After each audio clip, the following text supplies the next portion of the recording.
All right, looks like we're live.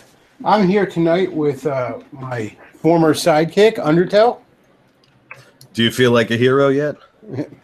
And hero. Argent is joining us this week. Word. And Antidem's also with us tonight.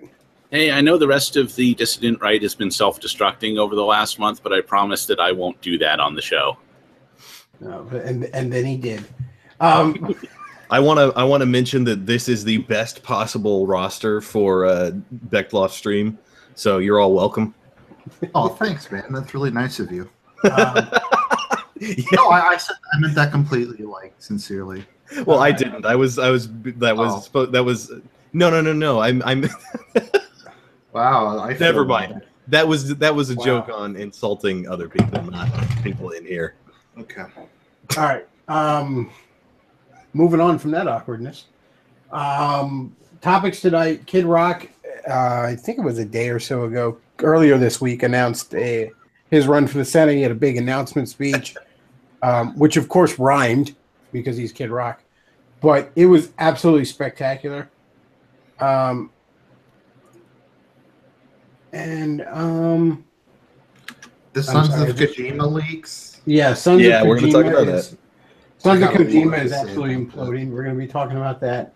Cuphead has the side-scrolling video game Cuphead, which I think looks absolutely gorgeous. I adore the art style and presentation in that game. I'm looking forward to playing it. It has brought the gaming press to its knees. What doesn't bring the gaming? Is this press? Gamergate 2.0? Oh, remember in the original Gamergate, gaming journalists brought Zoe Quinn to her knees. So Yeah. Whoa! There's jokes in this one. I just want to remind everybody the alt-right is about ethics in video game journalism. All right, and the other topic is Vox Day is feud with Andrew Anglin, and then he had the debate today. The topic was is national socialism right wing? I listened to that debate earlier today. I thought Vox Day won. I thought Vox Day was going to win.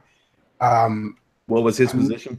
His position was that no, socialism of any kind is not right wing. Oh, what a shock! Yeah, I know. Amazing. And also, I mean, look, Vox Day is a very, very intelligent man. He's good at debating. Andrew Anglin, I'm not extremely familiar. This is the first time I've heard Andrew Anglin. But honestly, I think the guy's got like a 90 IQ after that debate. He starts it off with whining about how he's the fucking victim and all this shit. I thought he looked terrible. I say all that to say this, though. I'm admittedly biased because I'm of the crazy mindset that no, socialism is not right wing. I don't have a great deal of love for a lot of the Nazi LARPers, and but at the same time, I don't think it matters. I don't think the outcome of that debate was going to matter one way or another because you can't reason someone out of a position they didn't reason themselves into. it don't matter. None of this matters. Now, if we're going to back up a few days before this debate, what happened, and it was a big drama shit show, is this debate was set up. Then supposedly Andrew backed out of it. He claims he wasn't told the time or whatever. Vox Day, of course, was ripping him a new asshole for it. And then a bunch of Andrew's fans have decided to pick up on this tactic where, and I've seen this not just regarding Vox Day, but they're going to run around and Cuck has apparently lost its sting, so they're going to call people pedophiles. That's their new tactic. Just if I could say one quick thing about Andrew Anglin. I do actually, I've never read anything. I don't know anything about him, but I do sympathize with him because of the fact that Tor was like, we denounce or reject Andrew Anglin. How dare he use our network? And this is where they have like fucking hitmen for hire and child kitty porn. Like you go to Hidden Wiki, they have like links to kitty porn and like illegal drugs and like hitmen and stuff, but Yeah. Andrew Anglin saying some mean things about people is just over the line. Yeah, I you know what, that's a good point. I'm going to make it clear. I don't really support Andrew Anglin getting deplatformed off these areas. I don't generally support people being deplatformed, period. Is it any wonder that somebody with Engel in their name is a Nazi? I mean, come on. Yeah. It's not even like you're getting tossed off of social media for quote unquote violating their terms of service when you're having the domain yanked on your website. Of all kinds of internet things, you know, unless a crime has been proven, no one should have the domain yanked on their website, period. Well, yeah. And so what happened is... Well, hang on. Okay. So people are calling Vox a pedophile. And Vox didn't take it well. Now, there's a little bit of misinformation getting spread about this. Surprise, surprise. A lot of the people involved are, they're just dishonest people. Vox has decided he's going to go. He's indicating he wants to go legally after people who are calling him pedophiles online. His reasoning is that it's very destructive. You know, depending on where you live, you could end up with child services knocking on your door just for people shit posting about that about you. You know what I mean? So he told the guys running Gab, because that's where most of this was occurring, that he wanted, you know, the IP addresses of them. And Gab, I would argue rightfully so, told him to go pound sand.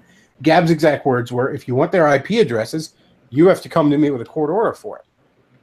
To which Vox Day said, fair enough, that's what I'm going to do. Now, what's getting passed around right now is that Vox Day intends to sue Gab, which isn't really what he said. If he's going to indeed go through with this, I think it's a waste of his time. He's going to attempt to get a court order requiring these people's information to sue them. That's not the same thing as suing Gab. Everyone who's running around saying Vox Day is trying to sue Gab is full of shit. That's not what's happening. That's not what he wants to do. I think he's overreacting. I think this is a massive overreaction. It doesn't make him look good. It's just one more thing that the fucking Nazi LARPing idiots can harp on. Oh, you're suing Gab. You just think it's idiotic. It's bad tactics on Vox's part. I understand his reasoning. I understand why he wants to do it. It's very, very fucking serious business. Somebody to be accusing you of that shit. Well, here's the thing, Bechtloff. I've heard from a very reliable source that there's no such thing as bad tactics, only bad targets. Well, yes. Look, I don't think it's a good idea. And I think if he wasn't dicking around with this, Vox Day would unquestionably, to anybody who's half intellectually honest about it, be appearing the winner in all this mess. He's allowed himself to get mired down in this kind of thing. I think it's a terrible idea. Right. Go ahead. Okay, so I know that Vox isn't technically suing Gab, but serving them with a court order, it's close enough for me and it's close enough for a lot of people. And, you know, the thing is, there's a difference between the reason I think it's a very distinct difference, I'll stop you right there, is because if he serves them with a court order and they have to hand over this information, okay, big fucking deal. Saying he's suing Gab indicates when most people think you're suing somebody, it means you're getting money from them. You know, you're hurting them financially. If Vox is successful in this, and I think it's very questionable whether he will be or not, it doesn't really hurt Gab. And it would already not be the first time Gab has had to cave to pressure.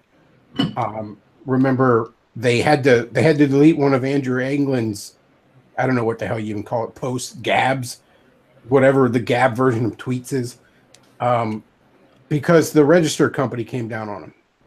Well, I don't think that should have happened, but they were in an impossible situation there. They did what they had to do.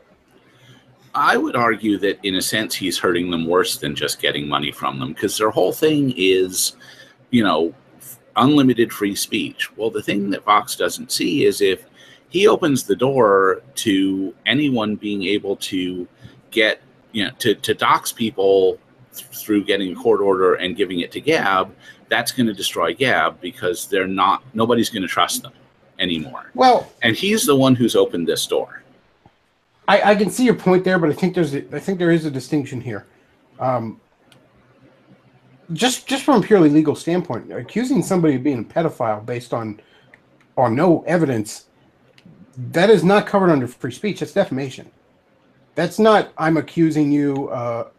These people are, that's not like you're an asshole. That's not, I think you look like a pedophile. That's not, I wouldn't be surprised if you're a pedophile. That's accusing somebody of doing what is arguably the most heinous fucking crime imaginable. Yeah. That cannot wash. I don't know. I don't think he's going about it the right way, but I'm going to take the unpopular opinion that I kind of am with Vox on this one. Yeah, I don't think he's handling it the right way, but I can completely understand what he's doing there. And again,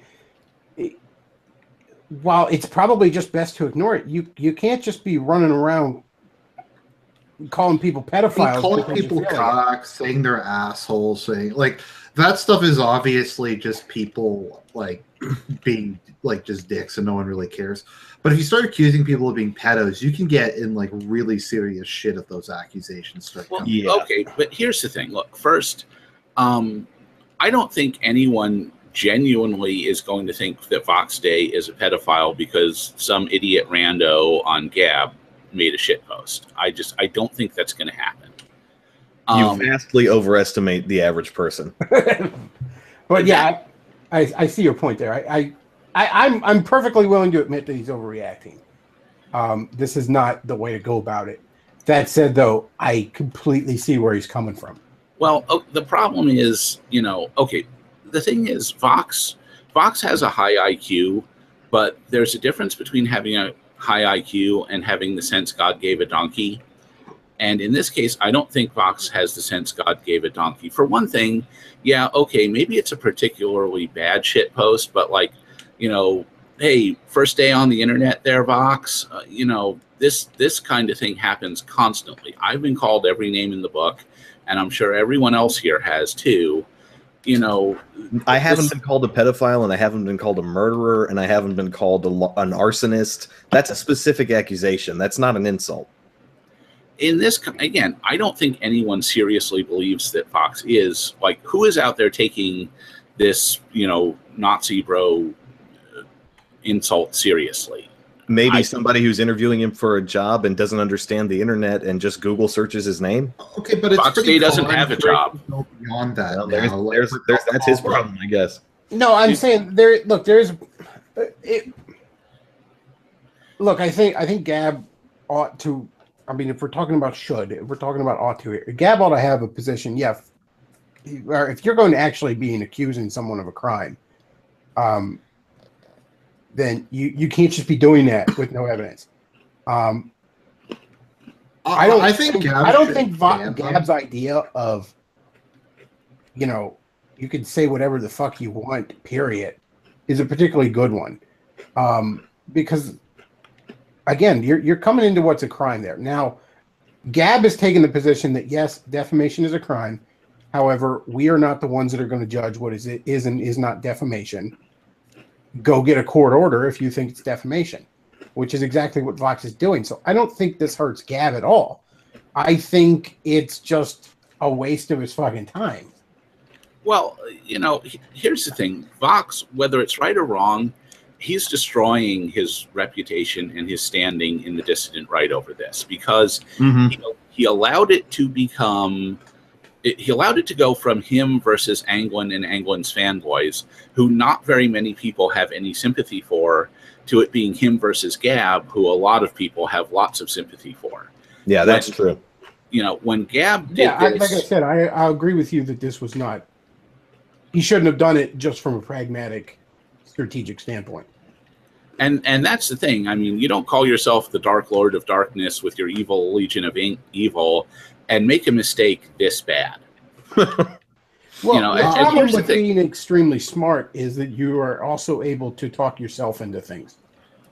Honestly, I think what probably should have happened, I think Gab should have probably, I don't know, maybe hold these people to stop or kick them from the website. Well, 'Cause here's I the do thing, though. That goes against their entire mission statement, though, if they do that.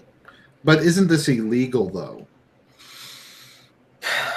It is if you... It depends on the specificity of the statement, I suppose. Again, defamation is not protected free speech, and Gab has acknowledged that. They just said, we are not a judge. We are not going to determine what is and is not defamation. I think this particular, I don't know, is so damaging and so... The thing with Fox is, look, if someone like Andrew was making the accusation, I would say absolutely you go after him. You fucking crush him.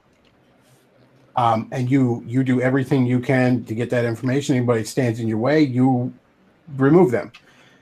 When it's just some rando with a fucking, you know, anime tranny fucking avatar or whatever the hell it is, that I think you can just ignore. But that's a strategic thing more than a principled thing, more than a moral thing. And I agree. I just say, like, wrong to do. I'm saying what's wise to do. No, there's just a lot of people who are like attacking him in the chat and stuff. I'm just saying, I don't think he went about the wrong way, but I understand him having a really strong reaction to it. Look, here's the thing, though. You know, Fox brags about being a martial artist. Well, here's the thing. This is totally him getting judo wrong. You know, judo is where you use your opponent's strength against them. Well, I would argue, intentionally or not, these two Nazi randos who trolled Fox, that this was literally the best troll ever. Because the whole point of trolling is what you do is you poke someone and you get them to spurg out so bad that they have like an absolutely horrifying meltdown in public that turns people against them. Well, that's exactly what has happened to Fox. This meltdown is trashing his standing in the dissident right. No one is going to be on his side after this. It's going to strengthen the people who he wants to destroy. It's going to destroy him. He really needs to drop this to, you know, extend an olive branch to Gab. And I just, you know, the problem with him is, in a way, he's almost like the Nazi bros, because, you know, there's lots of them out there who are still saying that Charlottesville was a victory. And, like, they just don't get that why it was a failure. Same with Fox.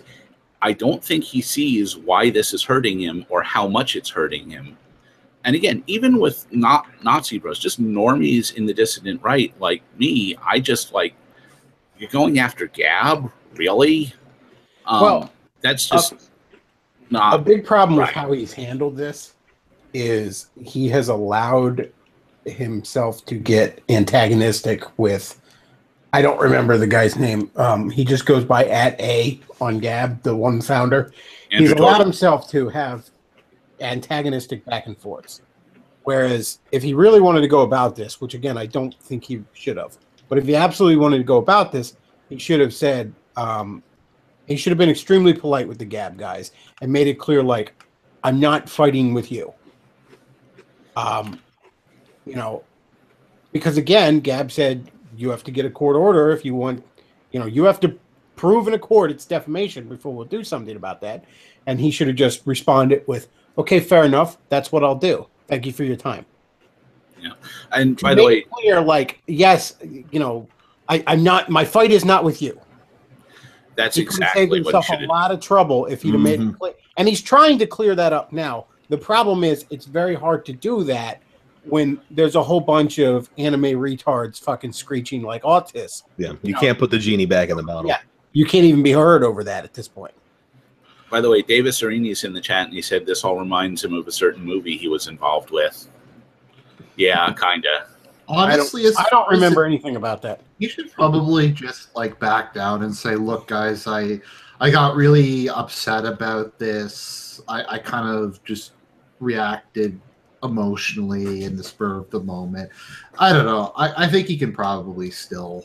I don't even think he can do that. I think he should just kind of. Well, there's almost a point where he just invites more of these jackasses to pile on him. He should just go. He should just say, "Look, issue a statement where he says, look, I have no intention of suing Gab. I'm not attempting to sue Gab. I'm looking into whether or not it's viable for me to get a court order to have Gab give me the information on the people I am looking to sue. This has nothing to do with anything with Gab. And then just kind of quietly, say, okay, my lawyer informs me it's probably not worth my time. Okay, yeah. Either that or just go to ground. The problem is that Vox, he's smart, but he's too egotistical.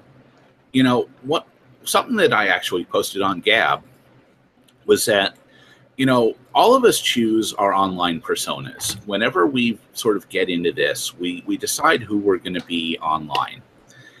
And my online persona, I made a decision a long time ago that I was going to be really self-effacing. I was going to giggle at my own foibles with everybody else. And all that I've seen out of the alt-right in the past, 3, 4, 5 years has only confirmed that that's the right decision to make. First watching a guy like Mike Anisimov self-destruct, and now Vox Day self-destructing, like, you're really only inviting trouble. Now, I knew there was trouble with Vox Day when he blocked me on Twitter and banned me from posting comments on his website. And as far as I can tell, the only reason was because I was retweeting him too much. Like, okay, fine, there's some Andy Kaufman-esque contempt for your fans, but whatever. I think we could all see this coming. And again, this is a perfect troll because it found Vox's key personality flaw and it hit it with a hammer and the whole thing came shattering down. Well, and again, I've defended Vox a lot here because I think a lot of the pile on him is unfair. But I do agree that he's made a miscalculation. I believe he just proceeded to, force Andrew Anglin to pick up the soap in that debate. That should be what everyone's talking about, and it's not. He has allowed everyone. He's allowed this thing to be the distraction. Now, that said, one of the things I saw about Vox last year, where I truly saw his emotions get the better of his intellect, was on the question of football. Because last year, if you'll remember, the NFL had reached a point of absolute fucking cuckiness. To the point where I would argue a self-respecting, white man, a self-respecting Christian, heterosexual, K-type, anybody with just a love of Western civilization really had no business supporting them. And a lot of other people argued that on Vox's blog because Vox is a huge fucking NFL fan. Every week during the season, at least, there's several posts about how well every fucking team is doing. And under every one of those posts would be comments saying, why are you talking about this cucky shit? And he got so pissy. Every time he'd be like, I'm not going to allow any comments about how, I'm a cuck for watching the NFL and stuff like that. He got so pissy about it. So utterly defensive, never refuting the point because he knew damn well that the NFL was spitting in his face and he was just tolerating it. And I don't think anyone would have minded if he had actually just been upfront about that. Like, yeah, I understand, but I still love my football, so whatever. Like, I don't apologize for liking games, but I'm not going to try to pretend that you're not a Western civilization fan if you don't like video games, Well, that's the biggest problem. Like, look, I mean, yeah, I love, as I said before, one of the things I, like what you like, but have some self-respect about it. I love superheroes. I'm not going to buy Marvel comics when they replace characters with black transsexual Muslims in wheelchairs. I don't know exactly where the line is, but you got to draw the line somewhere. And a lot of NFL fans did last year. A lot of NFL fans said enough is enough, and they had their lowest ratings in decades. But for you to just be like, it's, don't even dare question my love of this thing that is kind of kicking me in the ass.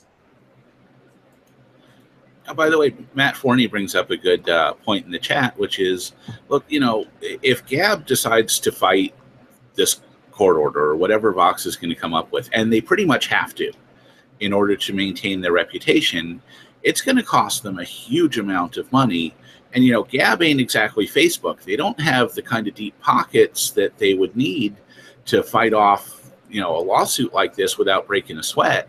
It's really going to hurt them when they need to be working on and spending that money on building up their platform to become better. See, I don't think Gab should defend anything here. I think, you know, you go to a judge with this, and if it is defamation, the judge will say it's defamation, and if Gab says fair enough, the judge said it's defamation, it's got to go. That's fine. That's just following the law. I think Gab's best position here is to be totally passive. We're not going to decide what is defamation. If a federal, if a judge decides it's defamation, that's one thing. Because look, even most free speech activists agree that, we're not talking about like China is censoring somebody because they Googled the word freedom. All right. We're talking about somebody is committing defamation. Very few people argue that defamation is free speech. So I think Gab's best bet would just to be completely hands off here and say, hey, we are not going to decide if that's defamation. If a judge decides it's defamation, we'll go from there. The thing is, on the one hand, you've got all the technical legalities of it. On the other hand, you've got people's reputations. One thing this has done, by the way, and this is what almost made me think that this was like some kind of backroom plot between Vox and Gab, is all that stuff about Gab cucking out on free speech that came from deleting that Anglin post, a week or so ago. That's all gone. And, Andrew Torba, he burned his hand on that particular hot stove, and he's really not keen to do it again. So he's going to double down and fight this because he has to. Again, if he wants the reputation of his service to be free speech, no ifs, ands, or buts about it, then he has to fight this. So he's going to, and it's going to cost money, and that money is going to come out of improving this service that many of us really, really love, and I certainly do.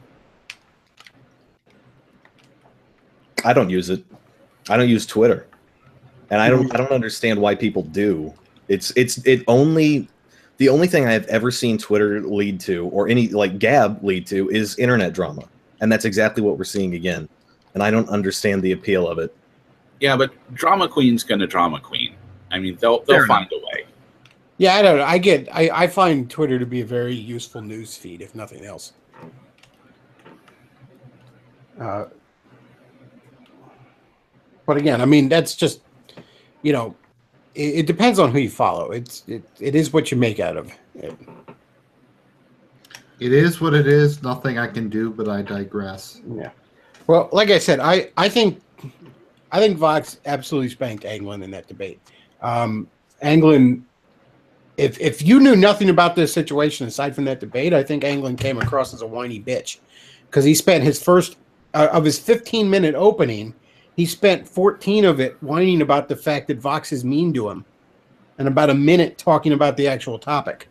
Which, by the way, Anglin criticizing anybody for being quote-unquote mean-spirited, given the site he runs, is fucking hilarious. I couldn't believe he had the balls, the chrome-plated bowling ball-sized balls, to say the words about another human being mean-spirited.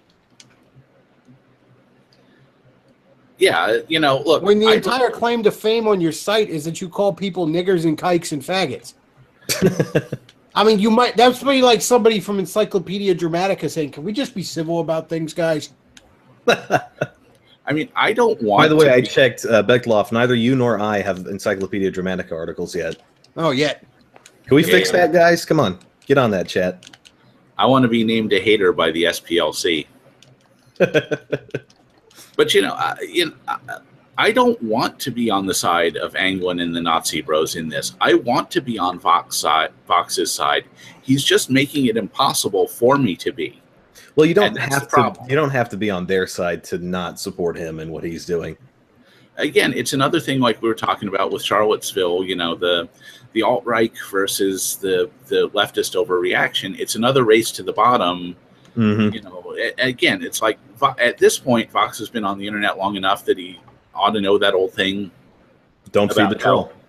About how winning an argument is like, getting a gold medal in the Special Olympics. Even if you win, you're still a retard. Yeah, that too. Well, long-term prediction, I think Fox Day will weather this storm. He's made a mess for himself. It'll eventually fade in people's memory, and he'll recover. He's been around since '03 doing this. I think he'll be around for much longer. This was a big misstep on his, and I mean, he really would have had the chance to take the piss out of Andrew England here, and he fucked it up. There's no two ways around it. He had, I think, a tremendous performance in that debate today, and it doesn't matter. Now, to some extent, I didn't think it was going to matter from the get-go because none of England's fans were ever going to be swayed. I mean, I'm sorry, England came across as a 90 IQ borderline fucking retard in that debate. Which he is. And I cannot imagine, and, you know, if I can't imagine the group he leads is much better. And it's a shame that hopefully months from now, the debate is the only thing people will remember because it's the best part of this. But, you know, Vox has got to quit stirring the shit on that and just let it go away. Certainly, the internet will remember only the intellectual high points and not any of the hysterical drama. Well, I said hopefully. Well, speaking of internet drama, that's an excellent segue to our next topic. Oh, boy.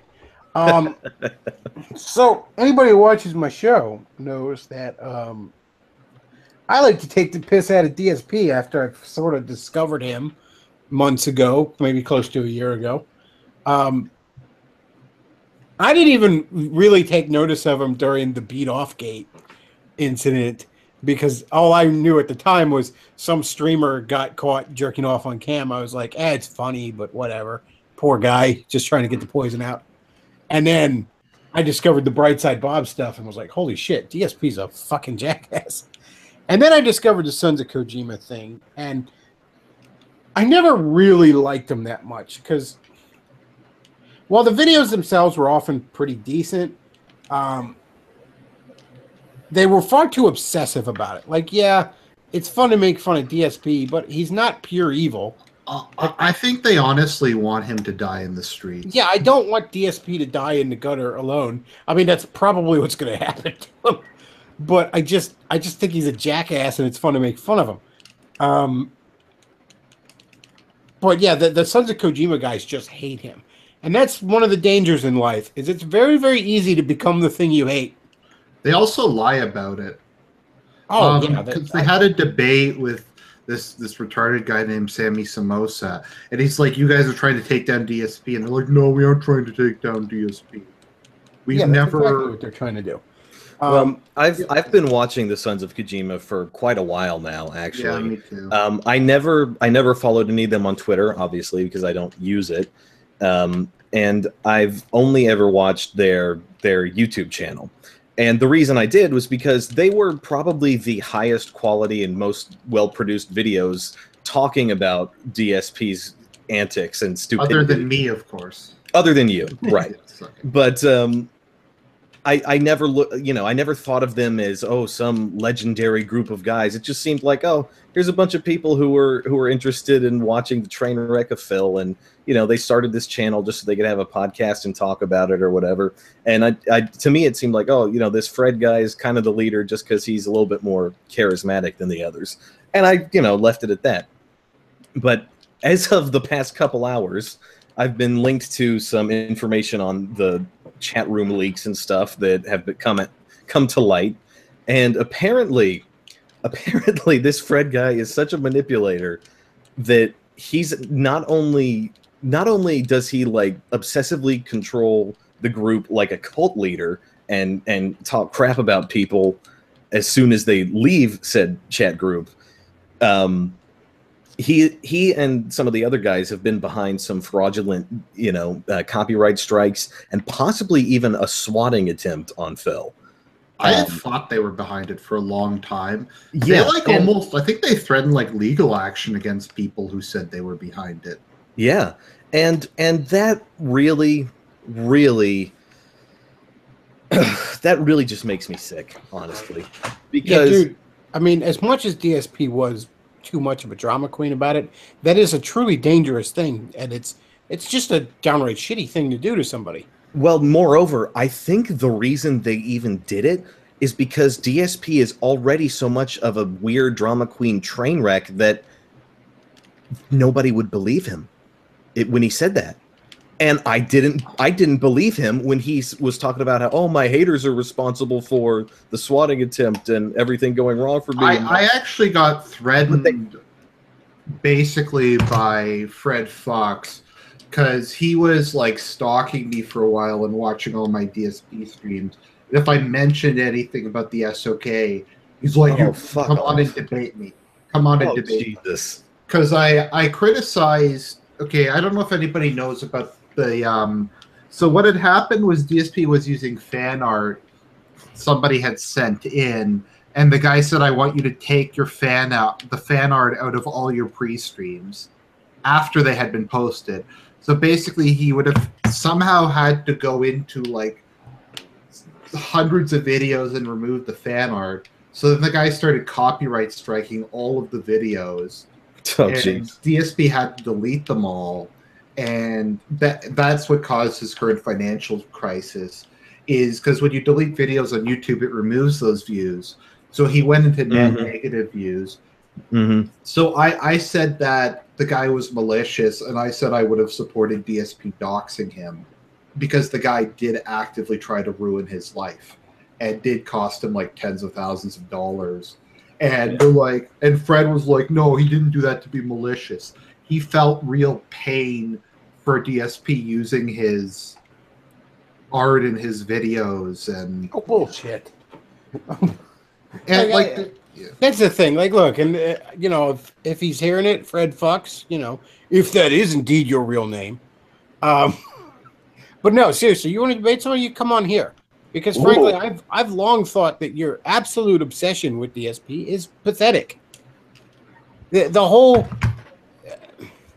yeah, he's fun to make fun of, but you despise this guy for what? For being a jackass on the internet? I mean, big fucking deal. I think it's a pre-existing inner malice that he finally has a target that he can. I think honestly, a lot of these people are actually psychopaths.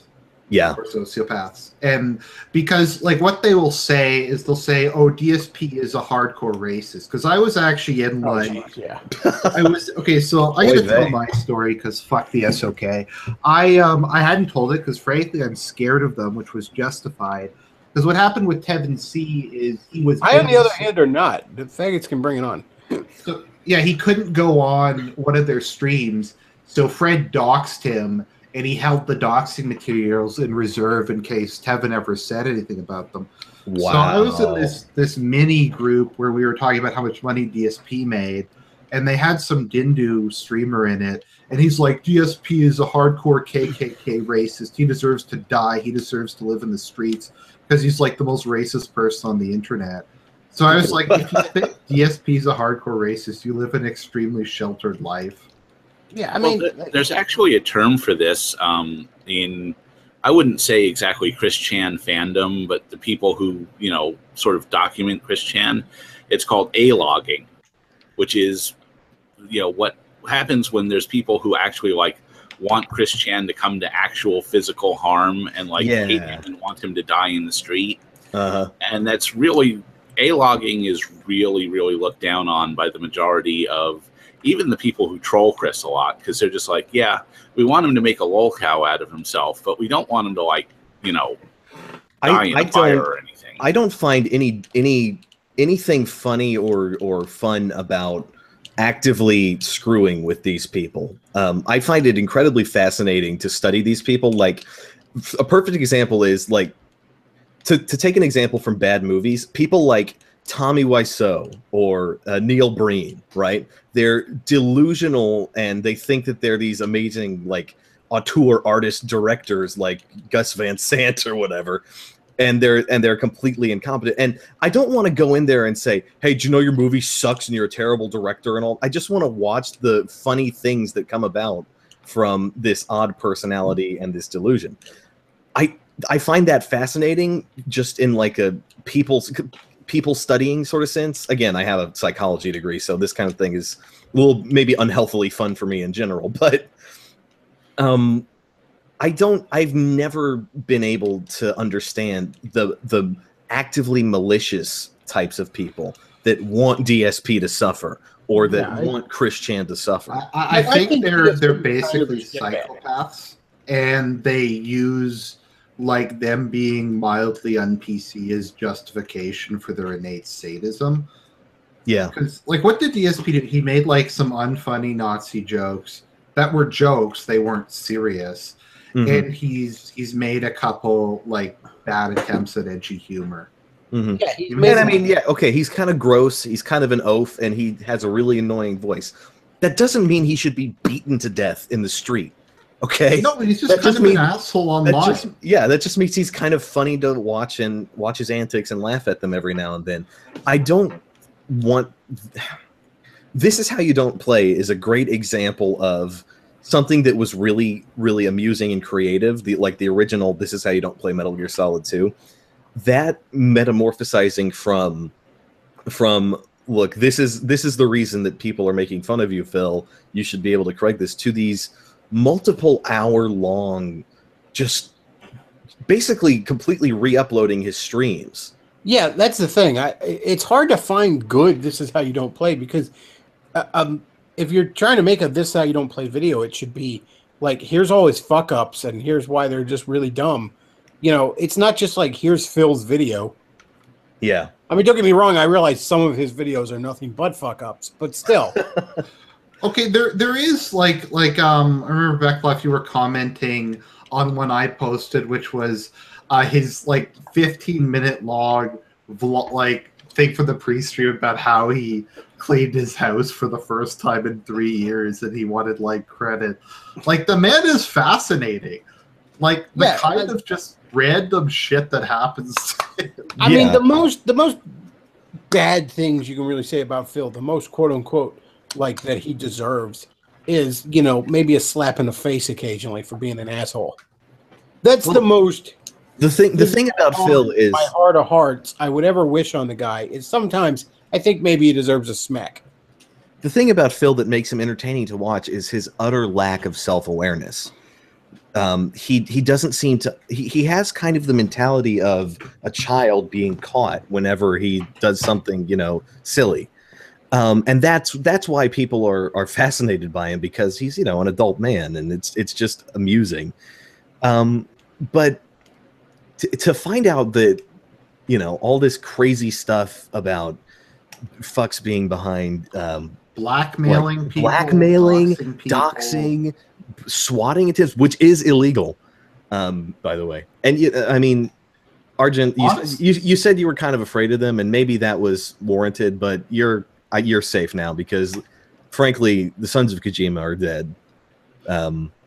And I don't think there is no coming back from this for them, especially Fred. But it's like the depth of just the control and the like, because they doxed Tevin, like they got all his personal info. Now Tevin doesn't hide his identity; he streams under his real name, and he's like, to be fair, I've never heard of Tevin until today. So he's like, "What are you gonna do? Send assassins after me?" Yeah, right. At a certain point, it's like, okay, the internet's going to send a bunch of pizzas to my house. Whoop-de-doo. But it's. I don't think it's just that. It's like just a lot of. If you go through a lot of the people involved with it, they're just fucking weirdos. A funny one that is, if I don't know if anyone hasn't read it, their Encyclopedia Dramatica page is amazing. Because as per normal for ED, it's 100% accurate. Like, it's douchey, but like, there is a big thing where Fred got super triggered that they put it up, and he was talking to the guy who did it, and he was basically trying to tell him to take it down. But it was like 100%. Before you do that, though, do not use your web browser bareback on Encyclopedia Dramatica. They do have a lot of pop-up ads at the moment. So just use ad block or no script or something before you jump on there, just as a heads up. So didn't somebody here also say they had some Chris Chan news? Oh yes, I did. Oh, and this is breaking. So let me actually make sure I've got something up to read here and make sure I'm accurate. But essentially, Chris Chan recently he recently commissioned some not professional, but an online artist to make some drawings of his Sonichu characters. And this was a female artist, which is worth noting because you know how this is going. Basically, he's convinced that this artist, who goes by the internet name of Doopy, is now in a relationship with him because she did some commission artwork for him. And she was kind of a cunt about it because she posted like private emails that he sent her after he started rubbing her the wrong way. Of course. But again, now that they're out here, here's some things. Like he goes into, here we go. I'm rather surprised by your need for reference drawings of my characters. By about now, they can be Google image searched, and my past books pages between 0 and 10 can be found on my Facebook. Anyway, after this, he goes down through this whole list, and he describes the characters with these very interesting descriptions. For instance, when he's talking about Rose Chew, the first thing he says is, typically she's diva pink. Her iconic dress and boots are red and blue. She also wears a white hairband atop her head. And then, like, in addition to the descriptions of the characters, he's got like their family tree and stuff in them. And then after this, there's a second email that just says, "Here are some more excuse me. Here are some more images for your reference, darling," with a zip file of a bunch of his like comic pages. Well, little does she know that she didn't read the fine print, and now she has to date Chris. Yeah, yeah, right. Well, she did some line art for him and sent it back, and he emails her back with a photograph of the line art she made, printed out and colored in with Crayola crayons, just like his comic books. Oh, that's just adorable. That's terrible. But anyway, he put on Facebook just recently that he like updated the status that he's in a complicated relationship with her, and everyone's like, "Oh no, we're beginning a new saga, the Doopy saga," and everyone's saying you could say that he got duped because that's. Yeah, wait, I thought he was a girl now. Oh no, he's a lesbian. He's a female spirited. I think he's a lesbian. Yeah. I forget exactly how he says it, but it's like a female spirited something. I don't. You know, when I was like a teenager and like young adult, the joke of, you know, a guy saying I'm a lesbian trapped in a man's body because I like to eat pussy that much, like that was a joke, and now that became something people really believe about themselves. What is it with is there a term for I'm trying to think of how to describe it.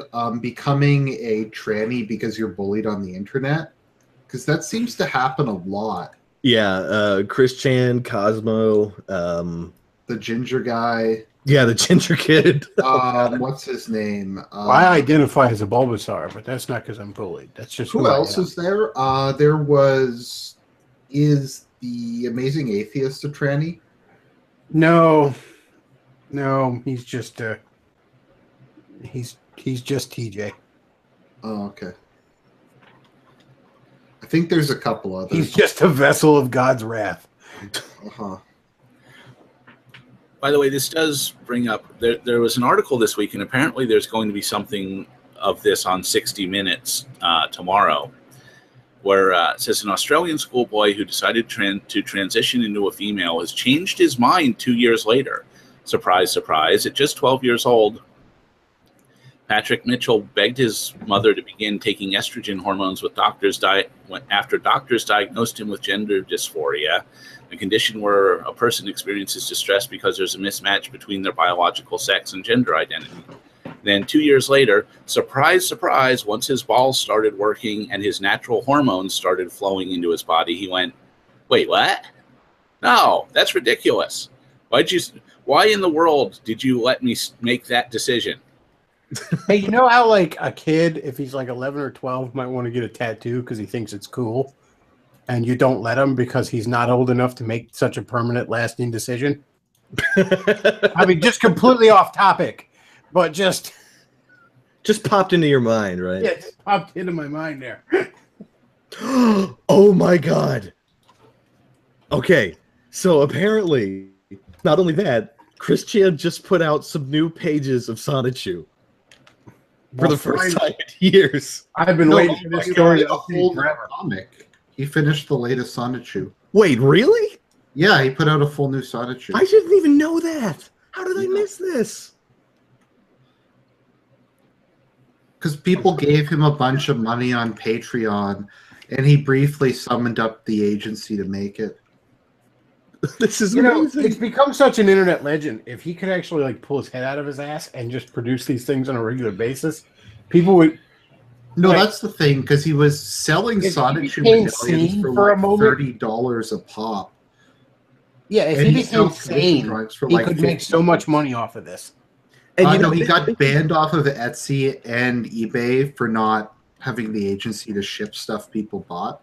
Oh, see, and this is the thing that I like about this sort of weird internet followings of people. Like, people are fascinated by the weird ways that this guy's mind works, and the manifestation of that is they gave him money to keep doing the like passion project of this weird crap that he wanted to do so badly. One guy gave him $1,000 towards these Sonichu pages.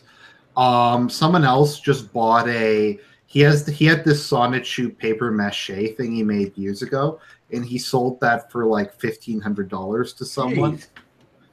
But he immediately blew the money on Transformers toys. Aww. Yeah, Forney's got a good point in the chat. He's saying, Chris Chan finished Sonichu because he's broke. He's being sued by a collections company for unpaid credit card debt. Oh, yeah. That's so very Chris Chan, though. So basically, Chris Chan is Spoonie. Oh. So what's been going on? He only works when he absolutely has to. Has he been making money now, or not regularly? Because he was streaming like several times a day for a while there. Or like regularly. Is he not doing that anymore? I don't know. I don't really follow his actual streams. I just wait until everyone's talking about the latest. Oh, wait. You mean Spoonie or Christian? Spoonie. Oh, yeah. Spoonie supposedly did actually like start producing some content for a little while, but then I haven't heard anything back. I tried to watch one of his streams and it was complete shit. Hopefully they'll make some more This Is How You Don't Plays. Because Alien Isolation was so bad, they did actually make a This Is How You Don't Play. That was horrendously bad. Speaking of bad video game playing, let's read a little article from those fine folks at the Gaming Press. This article is off Paste Magazine, I guess named after what these people eat. And the article is I don't have a link below for you. For those of you playing at home, the article is entitled "Video Game Culture Needs to Stop Fetishizing Skill" by Dante Douglas. Yeah, and music culture needs to stop fetishizing hearing. Yeah. And that's a perfect.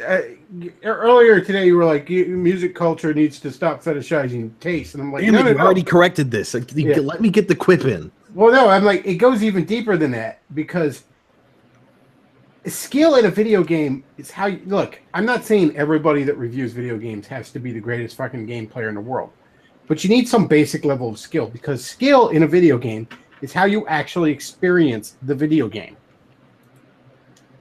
To say that you don't need any manner of skill to review video games is like saying you can be half deaf and review music, or that you can have, first grade reading comprehension skills and review books. Well, you can be half deaf and review music. You need to be the analogy only works if you're completely deaf. I mean, well, once again, maybe like it depends. or you know what? You're It's not like arguing you could be tone deaf and review There you music. go. like if you're not like really good at video games, maybe you're not the guy to review the newest Souls game, but you can review other stuff. Yeah, like Gone Home.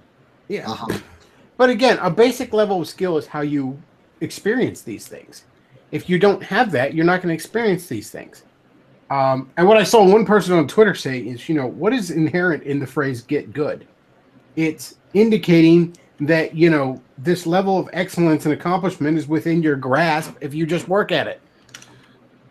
Get good actually kind of triggers me because I find a lot of the people who say it are like shilling for like bad delve decisions and stuff like that. Usually nowadays get good is it became a meme when people were like, "What? I don't understand. Dark Souls sucks. I can't kill any of these skeletons on the first level." Yeah, but indicating but now it's become a meme and people just spam it anytime anybody criticizes any game. Like I get into fights with, like, because I'm a Souls fan, but I'm like, well, there's a lot of technical issues and like stuff. And then, like, some of the fanboys will just scream "get good" at me. yeah. I'm not going to read this whole thing because it's not worth reading, but we'll go to this paragraph. Video game culture writ large fetishizes skill. An individual skill in a particular game determines the validity of the argument posed by the individual. I don't think that's really true. But again, if you don't have any skill, you're not even experiencing the thing. In most common spheres of discussion, but it's really not a good barometer for critical meaning by any measure. Games, especially in the modern era, with the aid of Let's Plays, are no longer simply puzzle boxes to unlock by solving. Games are stories, conversations between players in the world. Again, books are stories, but if you can't fucking read, you can't experience it for yourself.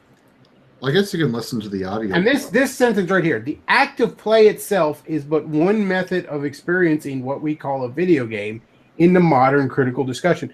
Again, that's like saying the act of reading is but one method of, or no, I'll go worse than it. The act of hearing is but one method of experiencing music. No, it is the method of experiencing music. Well, I mean, there are games nowadays that aren't games, and that's Tacoma and Gone Home. Yeah, but those Sunset.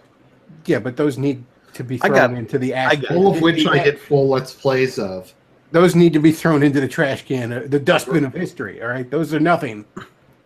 I've got a good idea. This is the best analogy for this. It's like saying that you shouldn't have to be literate to critique stories. Now, technically, that's true because you can listen to somebody like tell you the story or read you a book.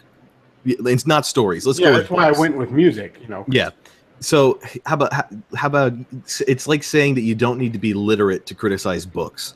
Technically true because you could talk about the writing and everything if somebody reads it to you, but it's still kind of exposing just how little you can relate with the people who are into these books, Yeah, and again, I'm not saying you have to like I'm not saying you can never write a review of a game you haven't 100% it or anything like that. But the person in question, what sparked this controversy about Cuphead, and it's a shame everyone's talking about this with Cuphead, because I look at the art style and presentation of Cuphead, and I am just floored by it. And I realize it's probably not even that much of a technological achievement these days, but to have a video game that looks exactly like a cartoon, not pixelized, not polygon, nothing, just exactly like an animated cartoon, and an animated cartoon of a bygone era, no less. That's just something I look forward to experiencing. Now, the thing in question, this reviewer was unable to get past the tutorial stage. We're not talking about he got 80% of the way through and said, you know what, I'm confident of saying it's at least 80% good or something like that. No, he didn't get past the tutorial stage because these people have no love for this actual medium. It's just something they picked up because it's hipsterish to fucking pick up. You mean like all those shitty like? Well, it's if you're a decently attractive girl, you can play video games and people just give you money, Yep. and you can be their stream boyfriend. Jeez. It's so sad. I mean, if ever there's someone that needed to be told to get good, like just stop whining about the fact that you can't get past the tutorial stage in a fucking side scroller. How do I jump in a side scroller? I don't know. Press X to kill yourself. How about that? Press F to play respects. Yeah.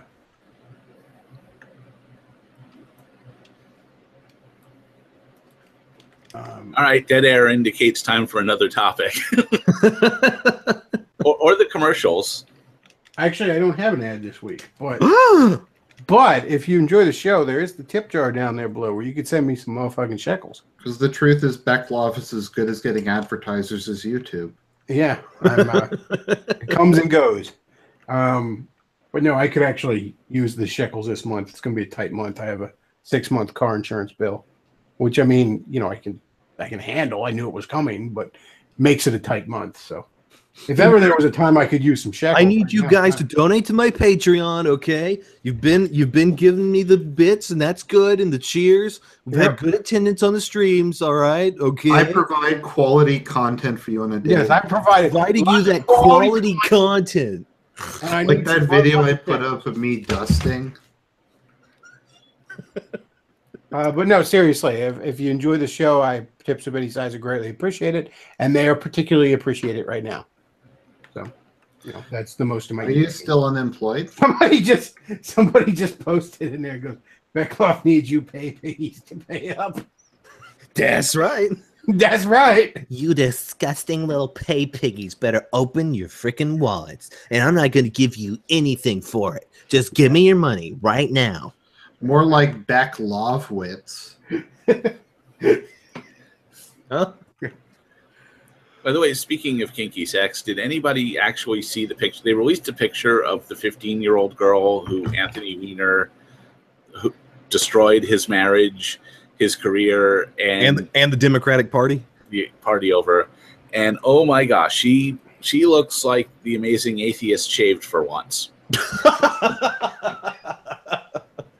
Yeah, I mean, or maybe Jim Sterling's wife, which is just Jim Sterling in a wig.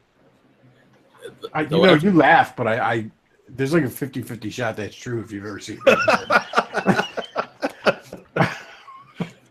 I mean, I've never seen a photo of the two of them together. Now, granted, that would have to be taken from the space shuttle, but still. Yeah, there are some thirsty, desperate mofos on the left.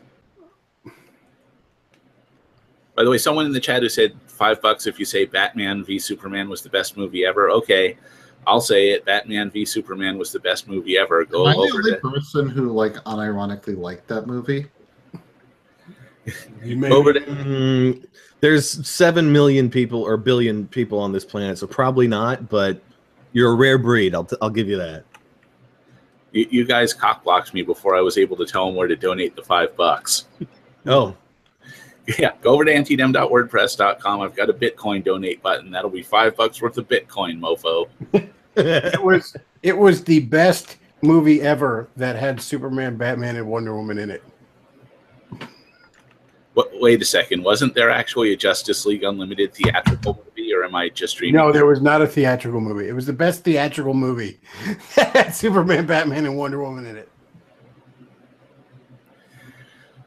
One thing, by the way, we lost Jerry Parnell just a couple days ago, and that's a very sad event because there was a great, fine man and a great author of fiction and nonfiction. So I'm pressing F for pay my respects for Dr. Parnell. Did he write the novelization of the Superman Batman? Oh, I'm sorry. too fucking soon. Ada laughed. By the way, and another thing, Jerry Lewis died, I think, last week. Yeah, I did hear that. And that has, as much as I'm sad to see him go and all that, that does give me hope that we will see a video release of The Day the Clown Cried. I don't know. I never really found Jerry Lewis all that funny, if I'm being honest with you. You'd find The Day the Clown Cried funny. So have you ever heard of this movie? No.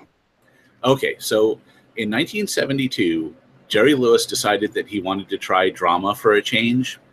So he made this movie where he played a circus clown, a guy named Helmut Dork, who lives in Nazi Germany, and he gets arrested for getting drunk and making fun of Hitler, and they send him to Auschwitz and he's a professional clown, and the Nazis decide that their use for him is that they're going to have him like do a clown act and lead little Jewish children into the gas chambers. Oh God. And damn. Yeah, and apparently I thought you said he was doing drama for once and not comedy. But well, it is fiction, but but apparently, like, Lewis filmed this movie, and to his credit, he realized that it was absolutely awful, and put it in a vault and swore that it would never, ever, ever be seen in public during his lifetime. Except apparently, Harry Shearer, the guy who plays, he does a lot of voices on The Simpsons. Mm-hmm. Got to see a rough cut of it back in the late 70s, and he said, yeah, this is, there's actually a quote from him. He says, with most of these kind of things, you find that the anticipation or the concept is better than the thing itself, but seeing this film was really awe-inspiring, and that you're rarely in the presence of a perfect object. This was a perfect object. This movie is so drastically wrong. Its pathos and comedy are so wildly misplaced that you could not, in your fantasy of what it might be like, improve on what it really is. Oh my God is all you can say. It's like if you flew down to Tijuana and suddenly saw a black velvet painting of Auschwitz. What? Yeah, apparently it is like the greatest example of NARM humanity has ever made. So what exactly is NARM again? It's I've when heard this term before, but I don't remember what it means. When something attempts to be dramatic but just ends up unintentionally being funny for all the wrong reasons. Oh my God. Yes. Thank you for explaining that to Undertow, because I totally knew what it meant. So I am so looking forward to The Day the Clown Cried. Oh gosh. You know, that actually reminds me of something that I kind of wanted to chat about, but this isn't really a really important thing. But I finally got around to playing Wolfenstein: The New Order. British James gifted it to me on Steam a while back.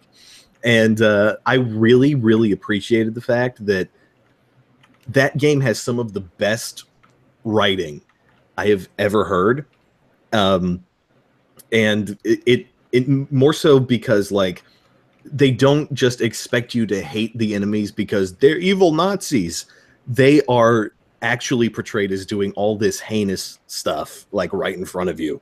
And you have, like, a genuine reason to be the gung-ho, I'm going to go kill all the Nazis kind of, World War II soldier. But it's very obvious that these are not, these are Nazis, right? They are not National Socialists. This is, in that story, they were the Saturday morning cartoon that we've come to associate that word with.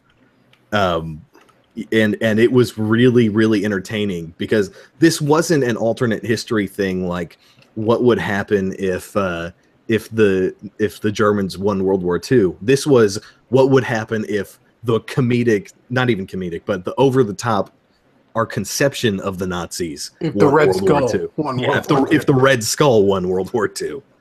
And it is absolutely a fantastic game. I can't recommend it enough, honestly. I have not been so blown away by a single player shooter since Half-Life 2. I've heard good things about it, but I think the sequel coming out looks like just awful. Does it? I haven't looked into it. Well, part of the reason is like you join up with the Resistance and there's this character in there that, I mean, it's just like Shanae Shabubu Jackson or something. Like, it's the worst stereotype of a fucking sassy black woman you can imagine, to the point where it's like 5 minutes of being around this character, you're like, yeah, the Nazis are right. That's a real shame. And it's a shame because it doesn't seem like anybody Now, again, this is just from the trailer. It's what I saw, so maybe the character doesn't come if the across that way in writing the if the gameplay. writing is as good as it was in New Order, then it will be pretty good. Actually, yeah, somebody in chat is saying that Doom was better. I actually agree. On a gameplay level, the new Doom was actually a better what's it called? A better game, but the New Order was much like Half-Life. It was a better story game, if that makes any sense. The new Doom really embraced what Doom was all about and just went all crazy, like over the top, just circle strafing, crazy weapons, all kinds of stuff.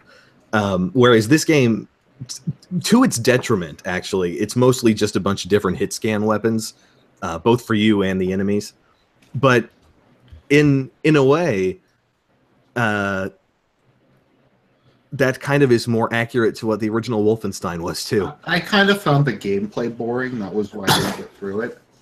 Yeah, I did not actually enjoy the combat in the New Order as much as I could have. I liked the fact that you could dual wield anything, like you could dual wield sniper rifles, and just for like less accuracy and chewing through your ammo faster. But that was something that made it unique.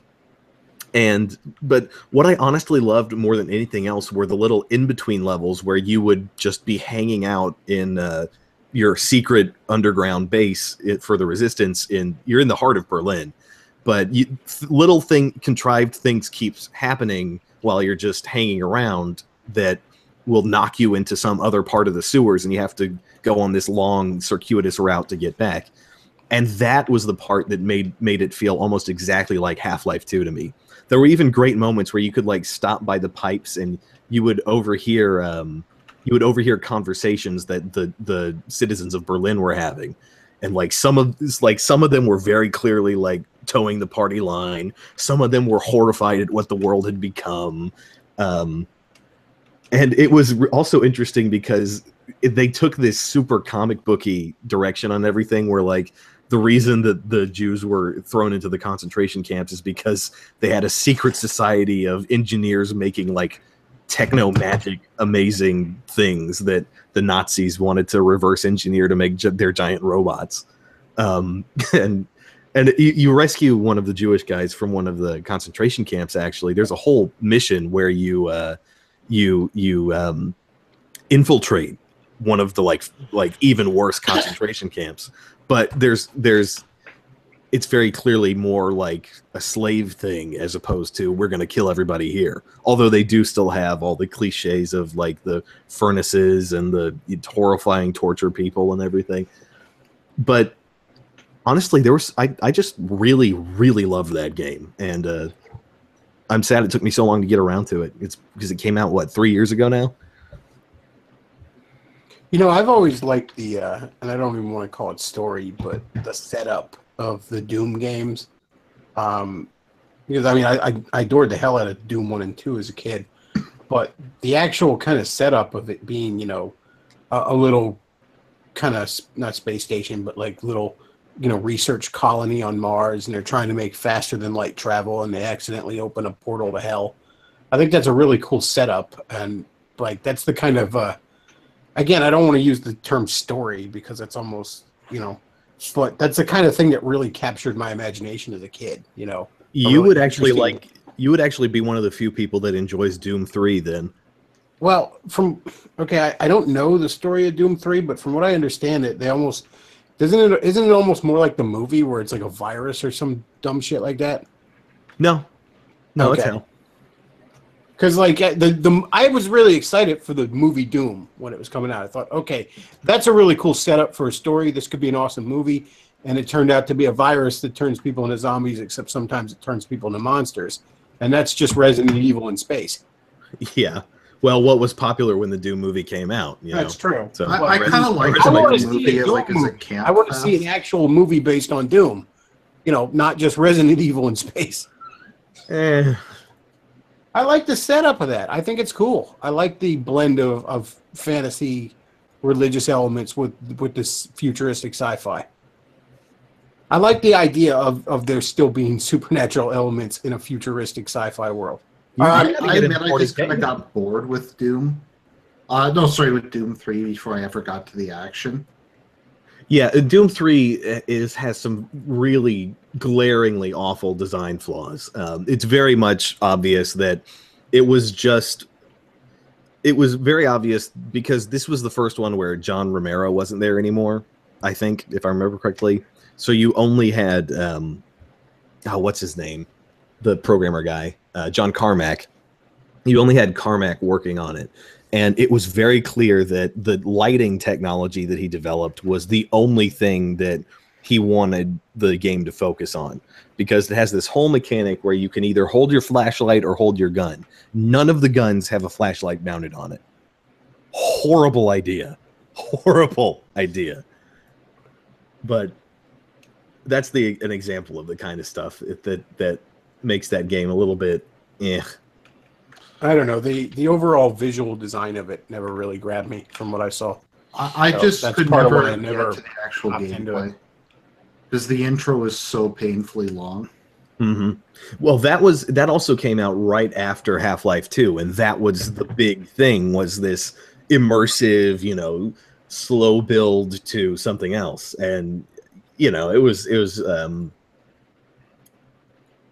different. But I feel like the New Order got sort of that feel of with the in-between levels. It got the feel of Half-Life 2, the same sort of feeling that I liked from Half-Life 2, where it wasn't pure like a simulationist thing, but yeah. I Peter Wolf in the comments says Romero's record outside id hasn't been all that good. No, it is not. And I feel like the original Doom games were very much a perfect storm of some very creative guys getting together. I feel like after that is when we began entering the era that we're in now, where games just have way too big of a budget and they try to appeal to way too broad of a base to be,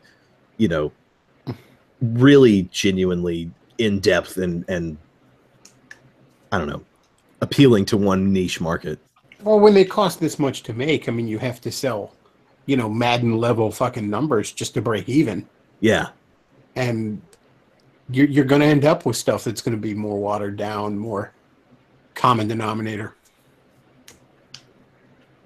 The middle market is, by and large dead.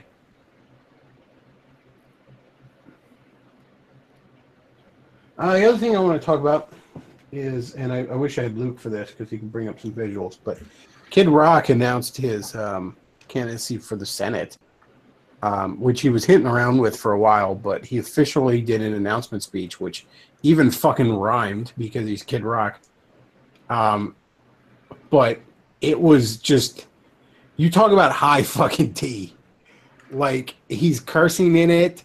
He's talking about, like, we're gonna have an America under Jesus Christ, and he's like, single moms who pump out a bunch of kids, fuck them, and single and deadbeat dads, and we'll throw them in jail, and it was so awesome, and it was just like basically you just imagine if you found like some redneck at a bar and just funded his race for Senate.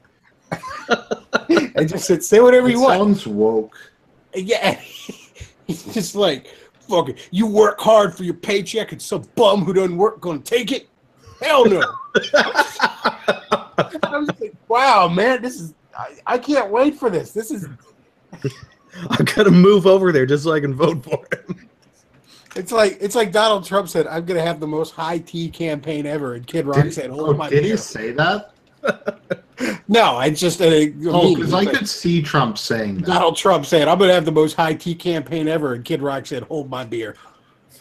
Or I guess he'd say the most high energy Speaking campaign. of, I'm going to go grab another one. I'll be right back. Well, yeah, it was absolutely spectacular, and it triggered the Big Brown Buffalo Chunk Yu-Gi-Oh! Over at the Young Turds, where he's all like, fine, you want to get into politics? We're going to fucking bury you. Like, he got so triggered. It's bullshit. Trying to have a reasonable discussion. So like, or did he say reasonable discussion? No, I wish. Okay. But no, he literally was like, "We're gonna fucking bury you." Like he starts cursing and all because he's got to prove he's a man. The big brown buffalo is ready to charge. Did he bang his shoe on the desk like Khrushchev? Or I highly suggest checking out both the video of his announcement speech and then fucking Big Brown Buffalo's response to it because Chuck Yu-Gi-Oh got fucking triggered. How can the left complain about this after they elected Senator Stewart Saves His Family? Like, let's nominate a guy who's like from Saturday Night Live, and no, we can't have Kid Rock in the Senate because that's undignified. See, that's the thing. Like, I used to joke that like I could never run for office because I wouldn't be able to watch my mouth. Like, if I'd have been in the Senate years ago, every time Ted Kennedy would have opened his mouth, I would have just been like, cough, cough, vehicular homicide. And in the war on women, he's the only one with a confirmed kill. Yeah, no shit. And then. But that's to some extent that's what we need because the leftist horse shit is so thick that there is no attempting to politely have a discussion with these people. No, you need to get out there like with some alpha swagger and call them faggots. It does kind of amount to that. You need to trigger them into making mistakes. And that was the one thing Trump did immaculately in his campaign is he triggered his enemies into shooting themselves in the dick. Yeah, time and time again. It's judo, and Kid Rock is going to just have an absolute master. Like I said, he already got the big brown buffalo to try and charge.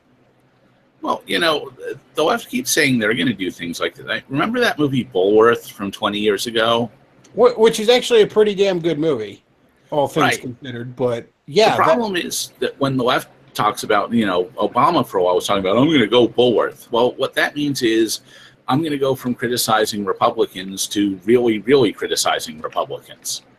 Well, I mean, even like Bulworth, and again, it's been a very long time since I've seen that movie. I really should watch it again. So maybe I'm getting stuff wrong.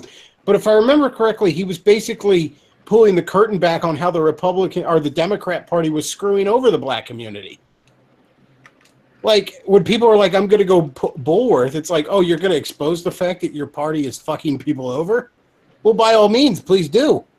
Hey, you could do one on how they denied Bernie Sanders the nomination. I mean, there's that line in Bulworth where he, because he's this corrupt politician in this black, running in this mostly black district and all. And he's like, if you people don't put down the fried chicken and the malt liquor, you're never going to get rid of me. But seriously, Kid Rock is the closest you're going to get to a real life Bulworth. Yeah, I mean, dude, that where he's like, we're going to be one nation under Jesus Christ again. I was like, wow. Is it Whack James is saying in the chat that he's already got his vote?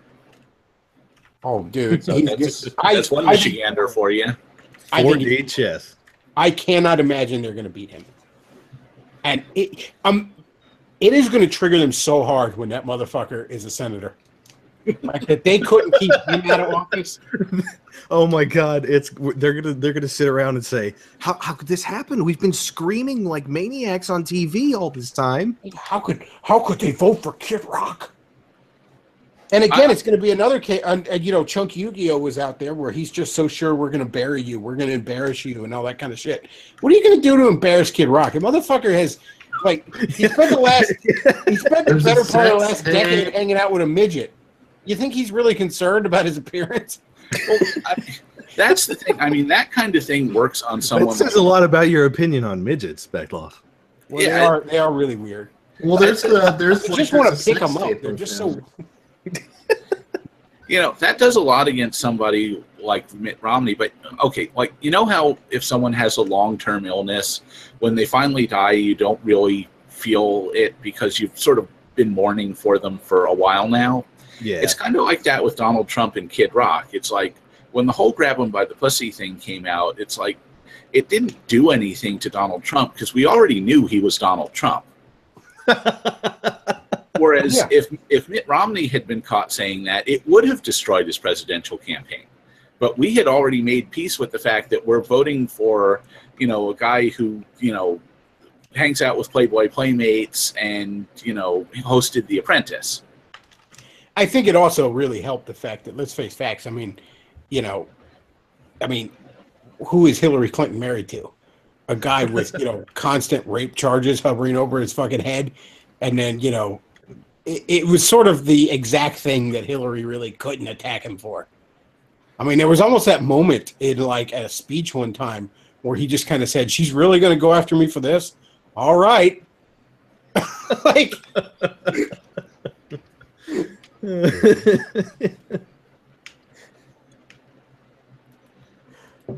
yeah, I never used to listen to Kid Rock's music, but now I'm his biggest fan.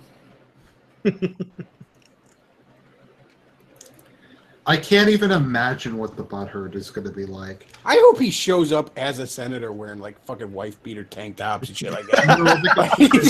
Like a beer in each hand.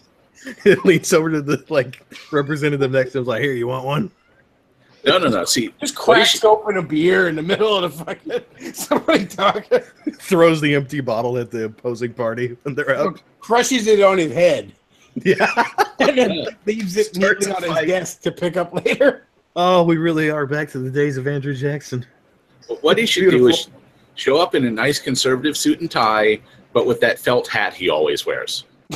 And the shades. He just looks like a straight up 70s pimp. Got a cane and everything. I wonder whether the ballots are, because do the ballots have to print his real name, or could they do, what's his real name? It's Robert something. Well, they have to print his legal name. So he might have legally changed that shit to Kid Rock. Who knows? No, he's still, okay, so his real name's Robert Ritchie. So could they do Robert, quote unquote, Kid Rock Ritchie? And they just have a Confederate flag next to his name. Where is he from originally? It doesn't list Republican or Democrat. It just says Confederate States of America. Oh man, what state is he from? Michigan. Oh, he is from Michigan? Yeah. Oh, he has such a southern vibe. Yeah, I know. That's partly intentional, but it's more of a general Americana with him. Uh-huh. Well, remember, Michigan's a lot like that old joke about Pennsylvania, how Pennsylvania is Philadelphia on one end, Pittsburgh on the other, and Alabama in the middle. Well, if you get much outside of Detroit and Ann Arbor, yeah, Michigan's kind of Alabama too. You know who else could win in the next Senate opening in fucking Michigan? Could be Tim Allen. Oh, that would be great. He is like that state's favorite son, basically. From Tool Time? Yeah, and he had that show recently, that Last Man Standing, that got run off the rails because he criticized Obama. They literally threw it off the fucking TV. Well, can you imagine if a whole state had 2 Republican senators and they were, they weren't real politicians, as Rachel Maddow would sneer? Could you imagine the aneurysm that would give that woman? But I thought the representatives from Michigan of Tim Allen and Kid Rock. And they come out and Kid Rock plays the Tool Time theme song on electric guitar. Oh God! They could just give press conferences where once in a while Kid Rock says, "I don't think so, Tim." No, Tim Allen does the Buzz Lightyear voice. This really is the best timeline. Oh man, the white pills here. Get your free white pills. Seriously, Kid Rock. That's some of the best political news we've heard all 2017 is Kid Rock, because he's gonna win. He's got this. I cannot imagine they're gonna. What are they gonna say about him? What are they possibly gonna do to embarrass him? There's a sex tape of him. So what? It's nobody did know. No. That's what I'm saying. That stuff already exists. You'll make that a fucking campaign ad. He doesn't care. Look at me throwing some dick. That's how hard I'll fight for America. See that girl sucking me off? That's what North Korea is going to be doing.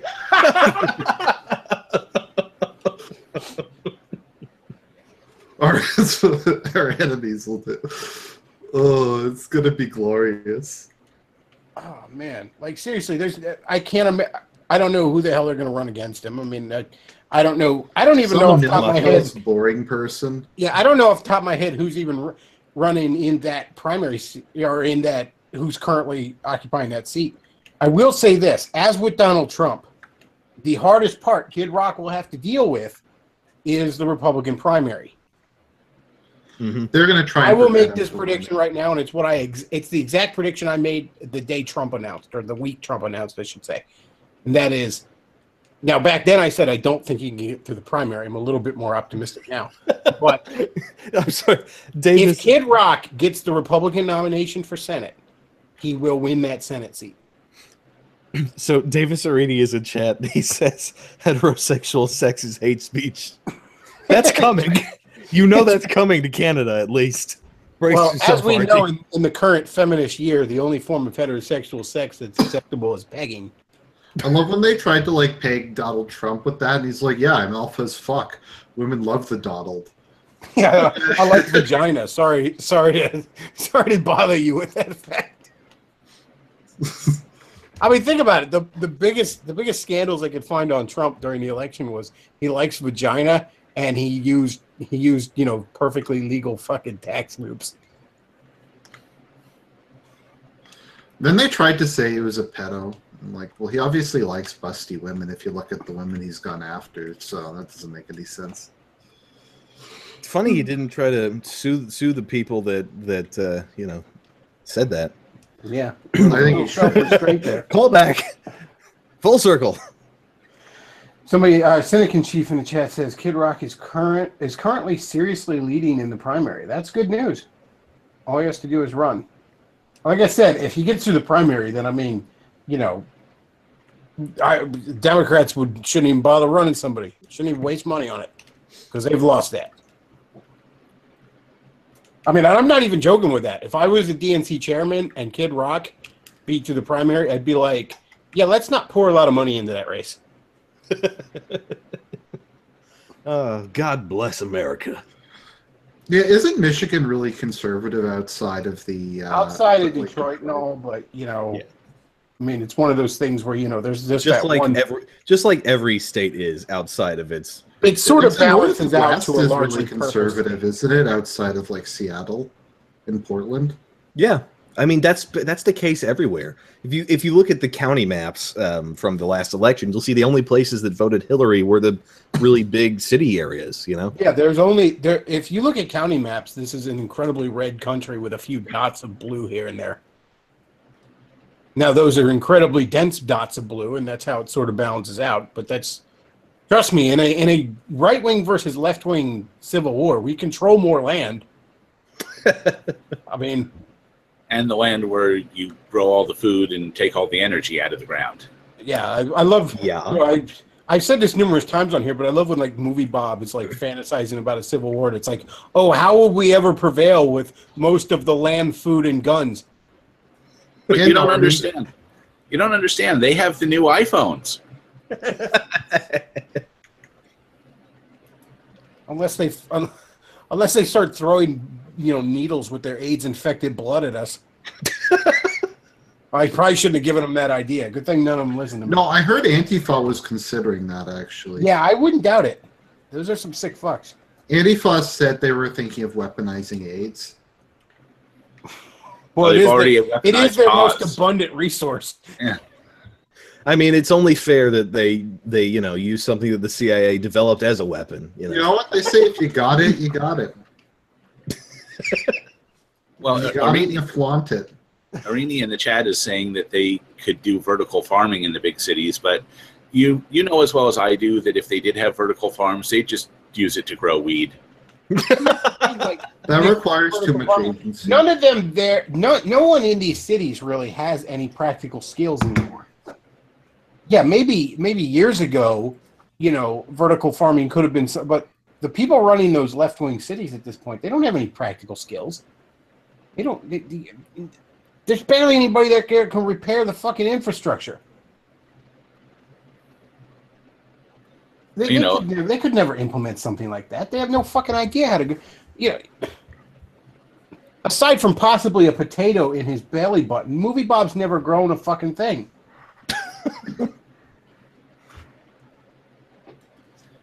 And I mean, his waistline. Well, yeah, he's grown his fucking blood sugar levels, but that's about it. Yeah,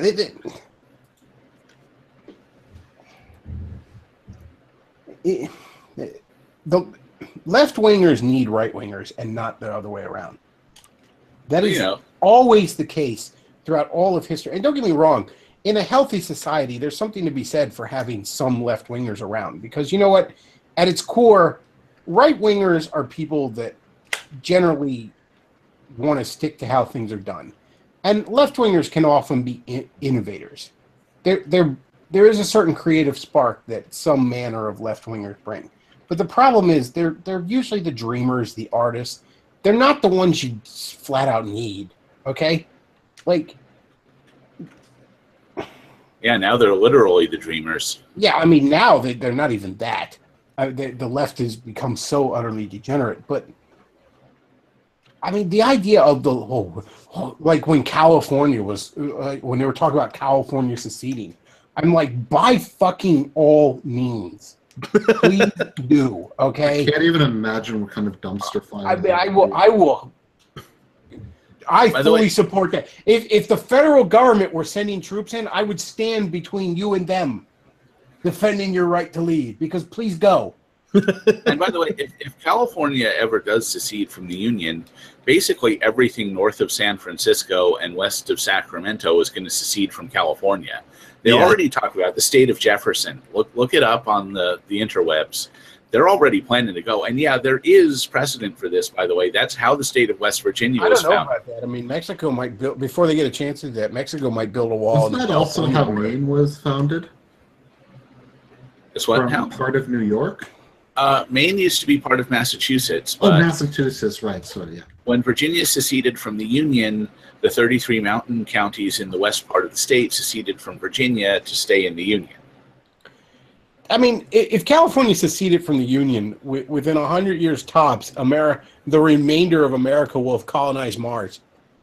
By all means, maybe the radiation in California will have died down by then too. But I mean, seriously, like for them to be like, it's like the flea being on the dog's back. Like, I don't need you. Like, yeah, you kind of do.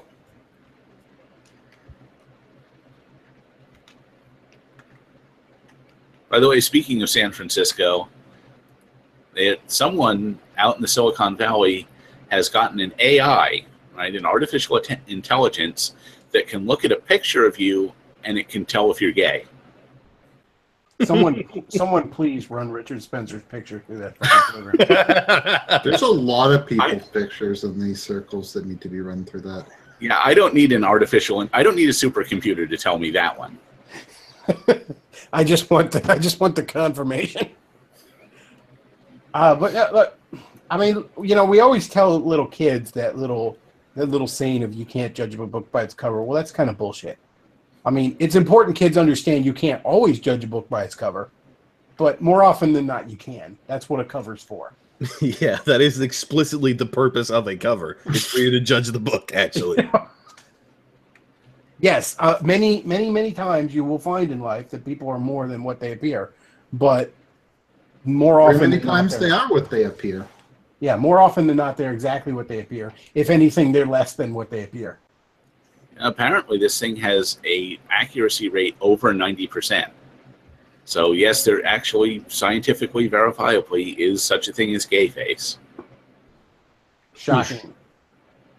Do you think there's such a thing as a gay voice?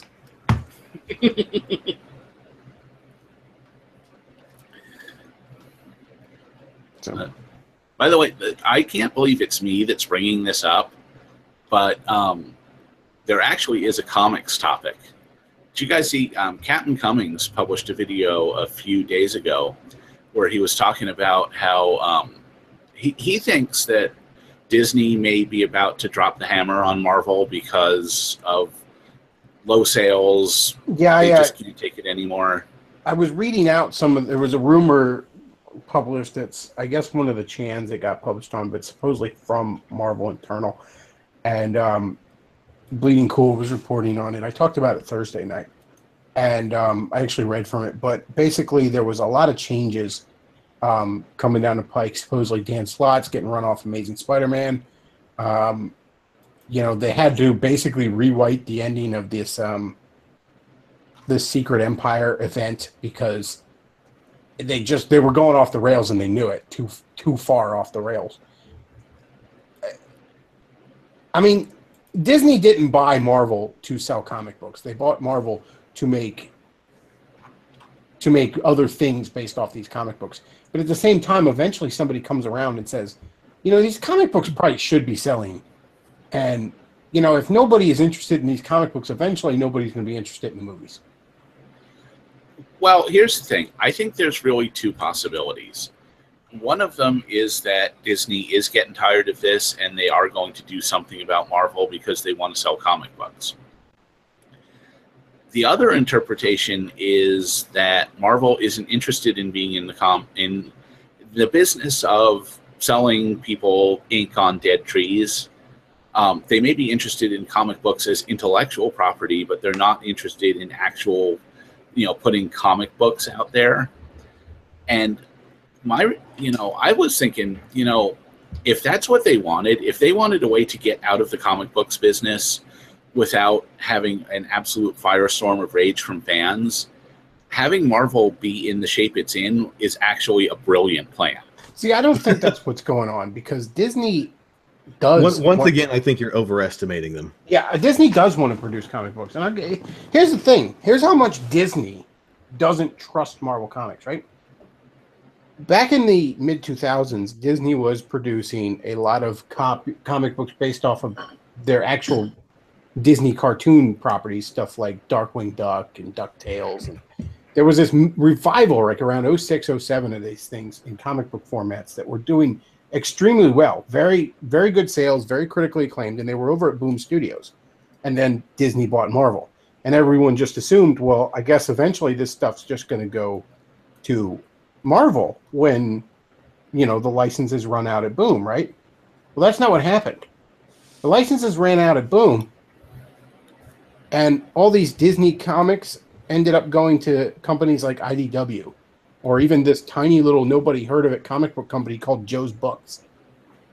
Joe's Books, this comic book company nobody has ever heard of, is producing a Darkwing Duck comic book. Not Marvel Comics, the comic book company Disney owns.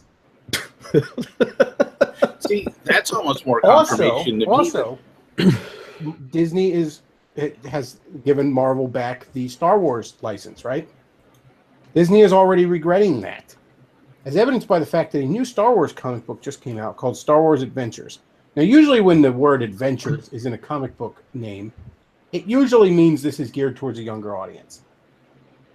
A lot of times it's actually based off of animated series at the time. For example, Batman Adventures was a comic book in the 90s based off of the animated series. So, you had a comic book based off of a cartoon based off of a comic book because that's the world we live in.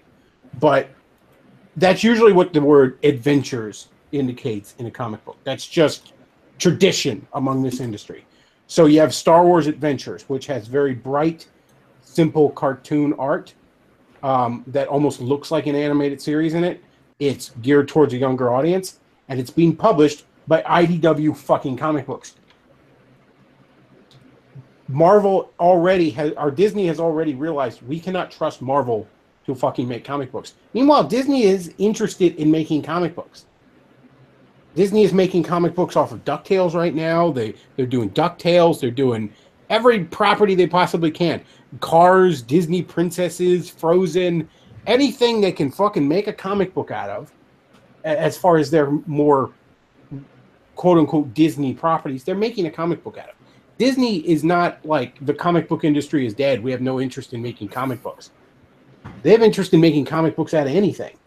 They just have no interest in trusting it to the comic book company they own. Well, sure, but they could change that in a day, couldn't they? Oh, well, I mean, obviously, if you license something out, that license has to run out before you can get it back. And who knows what exact terms are involved in it. But, no, but I mean Marvel itself. I mean, if Disney wanted to, they could come out tomorrow and say Marvel Comics is out of business. They could, but here's the thing. Disney is in a tight predicament right here. Number one, they They don't want to piss off the like a lot of these corporations appeal to this sort of liberal bullshit because they want liberal politicians and governments to leave them alone.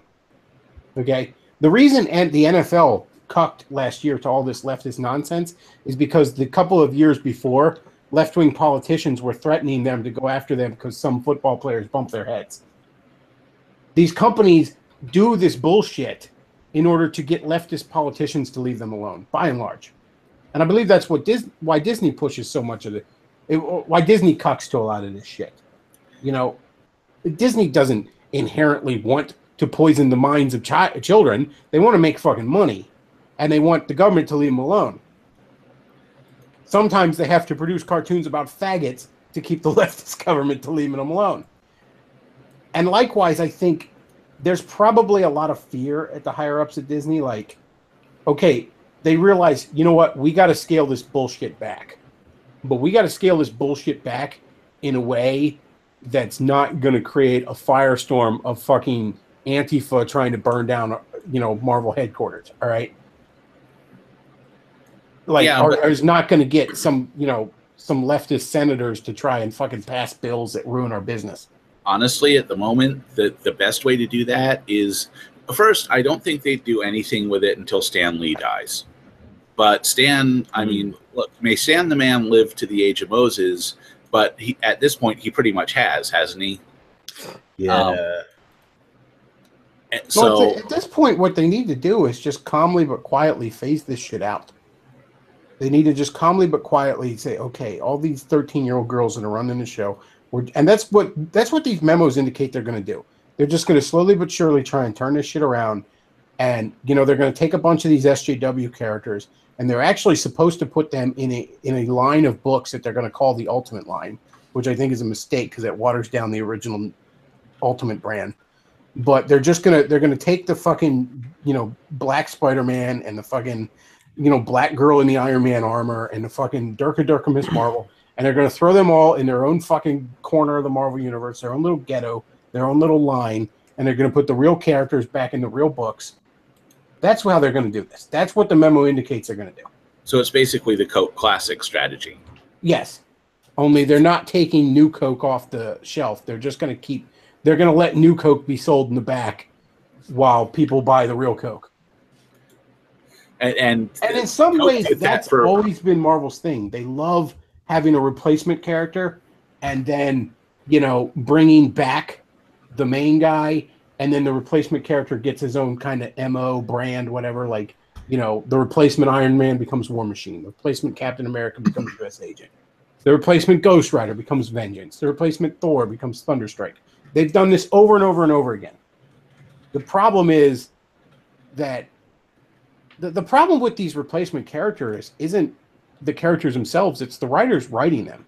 You know, nobody got mad about the fact that Jane Foster temporarily took over for Thor. They got mad about the fact that that was gender studies, the comic book. Well, likewise, nobody's mad about the fact that Sam Wilson took over as Captain America. They're mad about the fact that it's fucking... It reads like it was written by D-Ray. I mean, all of this, I mean, you could do a really, really good Squirrel Girl comic that everyone would like. You just have to make it basically kind of like Mystery Men, where, like, here's this plucky little D-list superhero who, through, you know, good luck and a bunch of heart, ends up saving the day. Basically, it would be like Empowered, which if you haven't read Empowered, that's exactly what it is. It's a D-list superhero who, with a lot of heart, ends up saving the day. I highly recommend checking out Empowered by Adam Warren. And Squirrel Girl could easily be like that.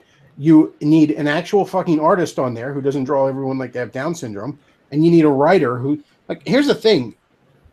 I saw this meme where they were making fun of the writer of Squirrel Girl because one of the main fucking plot threads in Squirrel Girl was the character got bed bugs.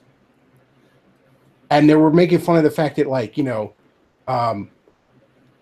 Jack Kirby was upset. Jack Kirby was concerned about corporations eating up the soul of Marvel, so he co-created Galactus, a being that eats worlds.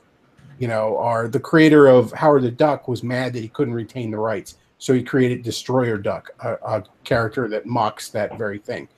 You know, this Kate bitch got bed bugs. She wrote a story about getting bed bugs. I heard the creator of Howard the Duck was tired of being harassed by liberals, so he put Davis Arini in his movie. Yes, that's true. That is a fact. Davis Arini is in Howard the Duck. This is an established fact we've shown on this channel. It is in that one bar fight scene. It is clearly Davis Arini.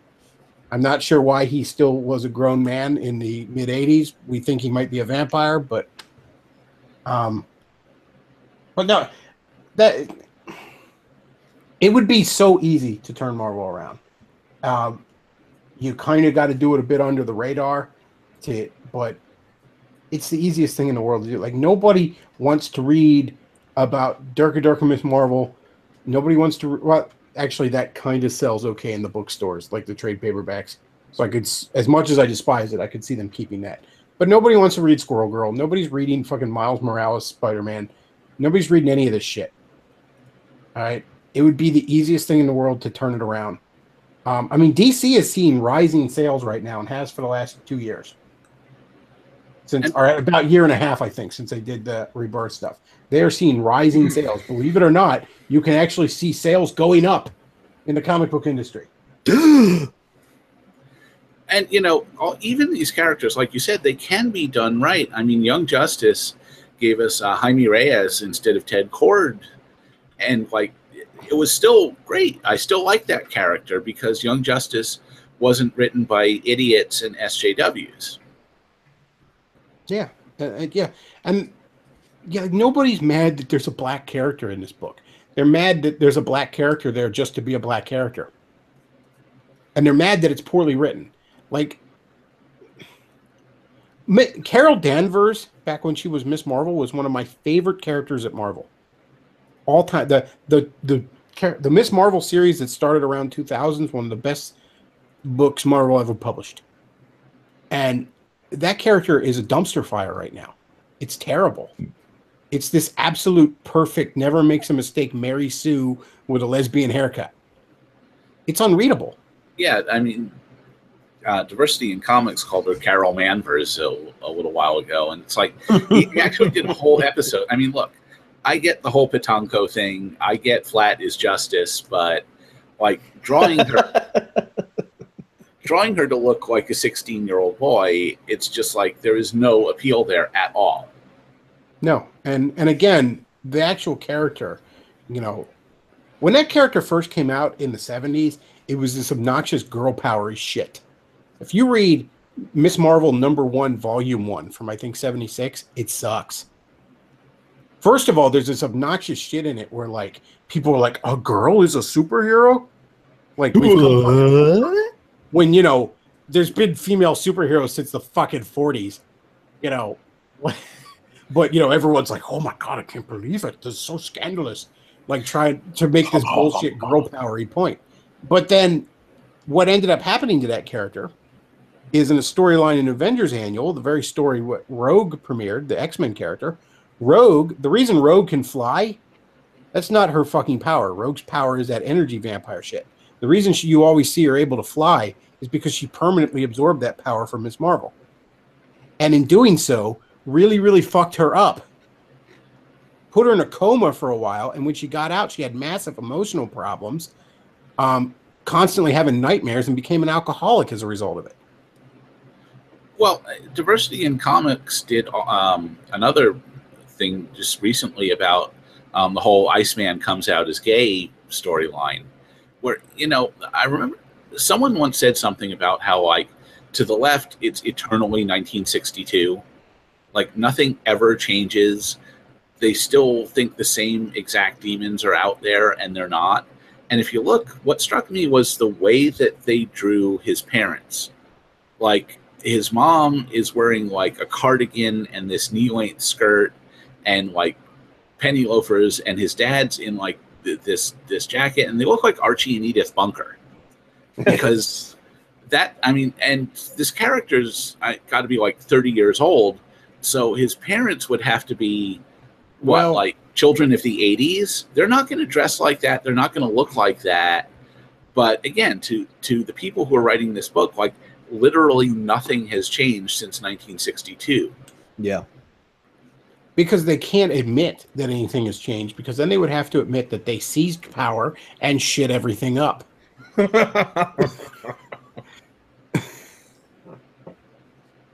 But yeah, the one thing that upsets me about what Marvel is going to do here is that they're going to take all these shitty characters and they're going to put them in their own line, not a separate universe, but its own line called the Ultimate Line. Now, for those of you that don't understand comics, that don't read them much, what the Ultimate Line was originally, back in 2000 it launched, was a separate universe that was going to be an update / different take on classic Marvel properties. It started with Ultimate Spider-Man and X-Men, and then launched with Ultimates, which was basically that universe's version of the Avengers. In fact, the reason Nick Fury looks like Samuel L. Jackson is because, again, you could kind of change the races on some characters because it was an alternate universe. They made Nick Fury, like artist Brian Hitch just made Nick Fury look like Samuel L. Jackson because he thought that was cool. And that ended up becoming a thing in the movie. You mean he doesn't look like David Hasselhoff? No, he looks, in the original universe, he looks more like David Hasselhoff. But what was really great about the Ultimate Line, when that first came out, those books were absolutely amazing. Ultimates was incredible. Ultimate Spider-Man was incredible. Ultimate X-Men. Ultimate X-Men was the only X-Men book I ever really followed for any length of time. I've never been a huge X-Men fan. I've hopped in and out of story arcs here and there if it's caught my interest or if characters I like were guest starring or something. But this is an X-Men book I literally followed for over 100 issues. And that had never happened to me before and likely will never happen again. Because, again, it's just not a property at Marvel I'm big into. But it was so well done. And likewise, I told this story Thursday. I'll tell it again.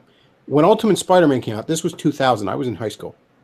I read those issues and was just blown away to the point where when the trade paperback reprinting the first story arc came out, even though I'm a teenager, I ain't got a ton of money, I bought the trade paperback just so I could keep rereading it and not have to dig the issues out of their bagging boards. And I loaned it to a buddy of mine, my best friend. He loved it. He ended up loaning it to friends who loaned it to friends who loaned it to friends. Next thing I know, like 2 weeks go by.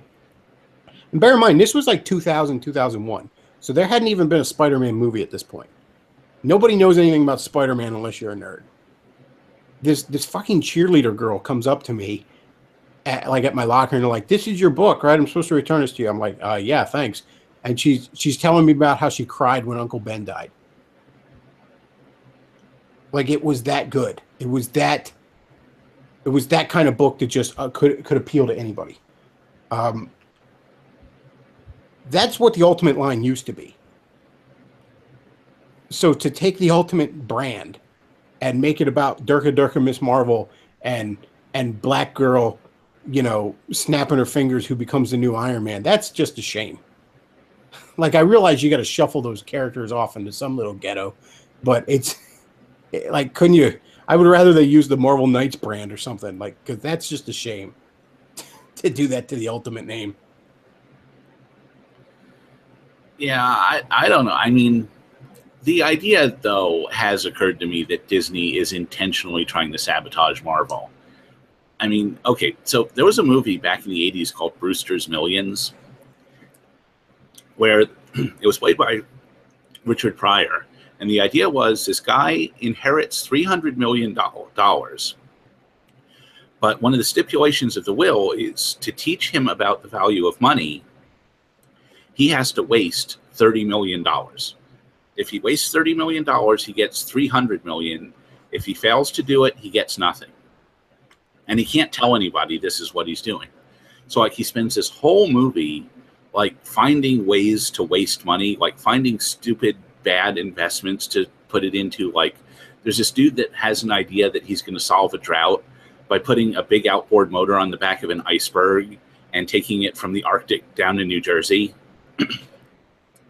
And, like, he eventually does succeed, but that's what I think on some level maybe going on with Marvel. It's just like, hey, let's put a bunch of SJWs in charge and they can run this into the ground, and then we'll be out of our obligation to keep this thing open. Yeah, I don't think that's what they're doing. I don't. Again, I mean, but you got to admit, if if they didn't want to just intentionally destroy Marvel, could you tell the difference between that and what they're actually no, but I think what was caused here is they never wanted to have to micromanage Marvel. They just thought, this is this thing we're going to buy that's just going to perpetuate itself. Meanwhile, it's going to, you know, perpetually be an IP farm that we can, you know, forever make movies and T-shirts and toys out of. And, you know, I assume they probably thought that the Marvel itself would make them $1 or $2 in money itself. And I think somebody at Disney realizes, look, Marvel can afford to lose money as long as we are able to make T-shirts and movies and video games and cartoons and all that other bullshit. As long as we're able to slap Captain America, you know, perpetually on boxes of fruit snacks till the end of time, Marvel can continue to lose money. The problem is somebody at Disney probably realizes that if Marvel continues to be shitty, eventually you're not even going to be able to throw Captain America's face on a box of fruit snacks. Right. I mean, companies do sue each other for, I mean, one of the reasons that, you know, companies protect their IP is because people who use it without a license do things that damage the brand, right? Yeah. Like there was a website called kittyhell.com. It doesn't exist anymore. But like all of the unauthorized Hello Kitty merchandise out there that Sanrio spends time suing, there was actually in some countries someone set up the Hello Kitty abortion clinic. They really goodbye, Kitty. You can actually look this up. You can look this up. You can find pictures of it. It's out there, and like it's getting to the point where Disney understands that it's Marvel that's damaging their IP. Yeah, and at a certain point, you know, Disney's going to stay. Look, Marvel should be making Disney a couple of bucks in and of itself, and then constantly producing them new IPs. That's what Marvel should be doing. Right now, it's damaging the existing IPs and hemorrhaging money. And yes, Marvel, the comic book company, is a very, very small part of this thing they bought. But, you know, a lot of times the roots can be a very, very small part of a plant. But they're a pretty important part. By the way, if I could give superpowers to any member of the alt-right, I would give the powers of Ant-Man to Davis Arini, because then he could become Teeny Weeny Arini.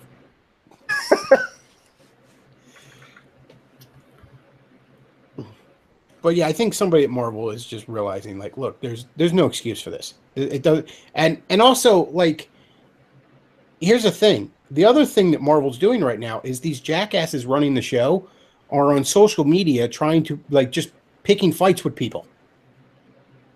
And you know what else? What that does? If Dan Slott is out there picking fights with people in Marvel's name, those people are now much less likely to go buy a movie ticket. Regardless of, it's not just about making the comic book suck now. You're hurting the entire brand. Whether he would admit it or not, Dan Slott is out there as a representative of the fine folks at the Disney Corporation. There's a reason why corporations have social media policies for their employees. Yeah, and bear in mind, I'm not talking about, like, I wouldn't want to see Marvel be such assholes about it that if somebody writes, you know, one fucking comic book with them, you know, Marvel and Disney Corporation thinks they own your whole fucking online presence. But when you're a regular writer at Amazing Spider-Man, you know, the flagship title of what, at least for the longest time, was the flagship character of this company, you kind of represent that company. Right, and you know, that's you're out there projecting a corporate image, and you can't be there. You know, again, it comes back to having this Andy Kaufman contempt for your fans, and you just can't do it. Yeah, and I do think Marvel or the higher ups at Disney are going to realize, look, you know, yeah, we didn't buy this primarily to sell comic books. We bought this to make movies and TV shows and T-shirts and slap Captain America's face on fruit snacks and make a fucking Avengers Quinjet ride at the, you know, at the Disney World and stuff like that. But we're not going to be able to do any of that if this nonsense continues.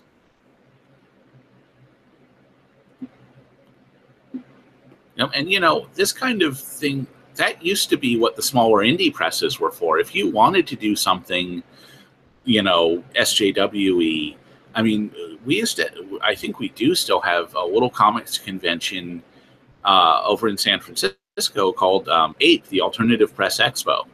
And I used to go to APE every single year, and you'd see all these people with their lesbian comics or whatever, and be like, okay, fine, print those up and sell, 1,500 of them or whatever.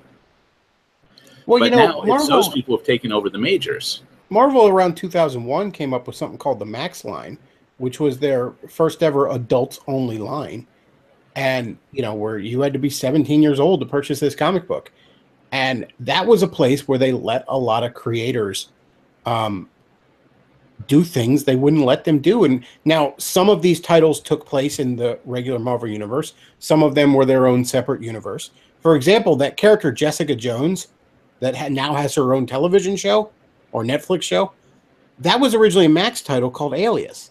And the idea there was writer Brian Michael Bendis had an idea for a character, Jessica Drew, the original Spider-Woman, who at that point had not been used in years. He said, I have this really cool story where she's like now a private detective. This washed up superhero is now a private detective. And I'm going to do all this like cool fucking, edgy shit about butt sex and drugs in it. And it's going to make you all kinds of cool press. And they said, you know what? We're going to let you do that, but we're not going to let you do that to Jessica Drew.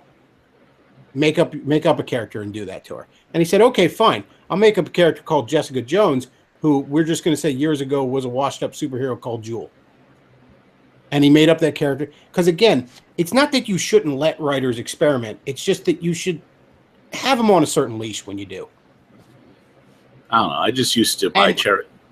By letting Michael Bendis do what he wanted to, but not completely, they created a comic book that sold a ton at the time, was critically acclaimed. They still sell trade paperbacks of to this day, and they were able to leverage eventually into a show on fucking Netflix. So, again, there's a right way and a wrong way to do this.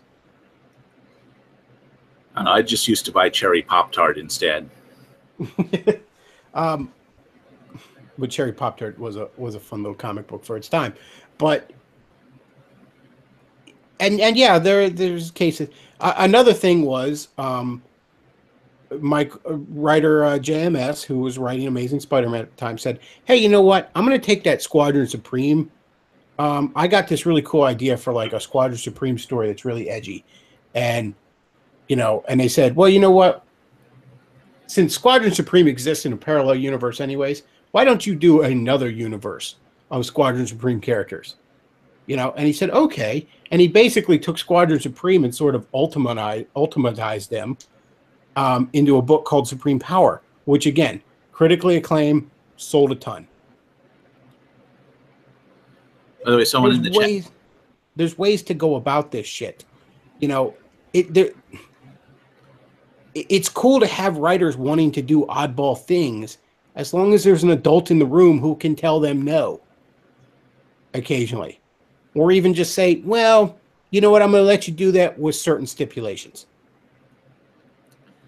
Someone in the chat saying Marvel just needs a group of nasty series where all the reject heroes get mercilessly hunted down. Bring back oddball villains to do it like Whiplash killing Riri. Actually, wasn't there a series ages ago where Punisher literally killed the entire Marvel universe? Yes, there was. It was literally called that. Punisher Kills the Marvel Universe. It was written by Garth Ennis, and it was a separate universe. It was one of those. Marvel has alternate realities as canon. There's a multiverse of universes, and again, that's how you can do things like the Ultimate line. So they just did this little mini series set in its own universe, where instead of waging war on criminals, Frank Castle is waging war on superhumans. And it was okay. A lot of times, Garth Ennis just kind of has this hate boner for superheroes, and it sort of shined through in that book, but there were interesting moments in it. It was a decent enough read. Again, you can do stories not set in both Marvel and DC have multiverses, and that's been established forever. So you can do all sorts of stories like that. I mean, hell, Marvel had a series called What If, where every story was a different universe, where they basically took some moment in Marvel history and said, what if that went differently in this other universe? That. You know, didn't they also did one with Star Wars a few years ago, and that one was really Dark Horse did that, but yeah, back when they had the license. But that's one of my favorite Star Wars comics. I don't like a lot of Star Wars comics, but I love that. I remember the Star Wars Infinity for those of you playing at home. I remember the one where, like, because the plot of every single one of them was one tiny little thing changes, and it sets off this chain of events that makes like the entire universe different. So like, yeah, like each one was like based off of one of the movies. It was like their first three, and it's like it starts off just like that movie, and then something goes differently, and by the end of it, it's completely different. Yeah, there was the one where, like, okay, so it takes place in Return of the Jedi. The scene where Leia comes in with Chewie to rescue Han, and Jabba gets mad and he smacks C-3PO, and C-3PO falls down.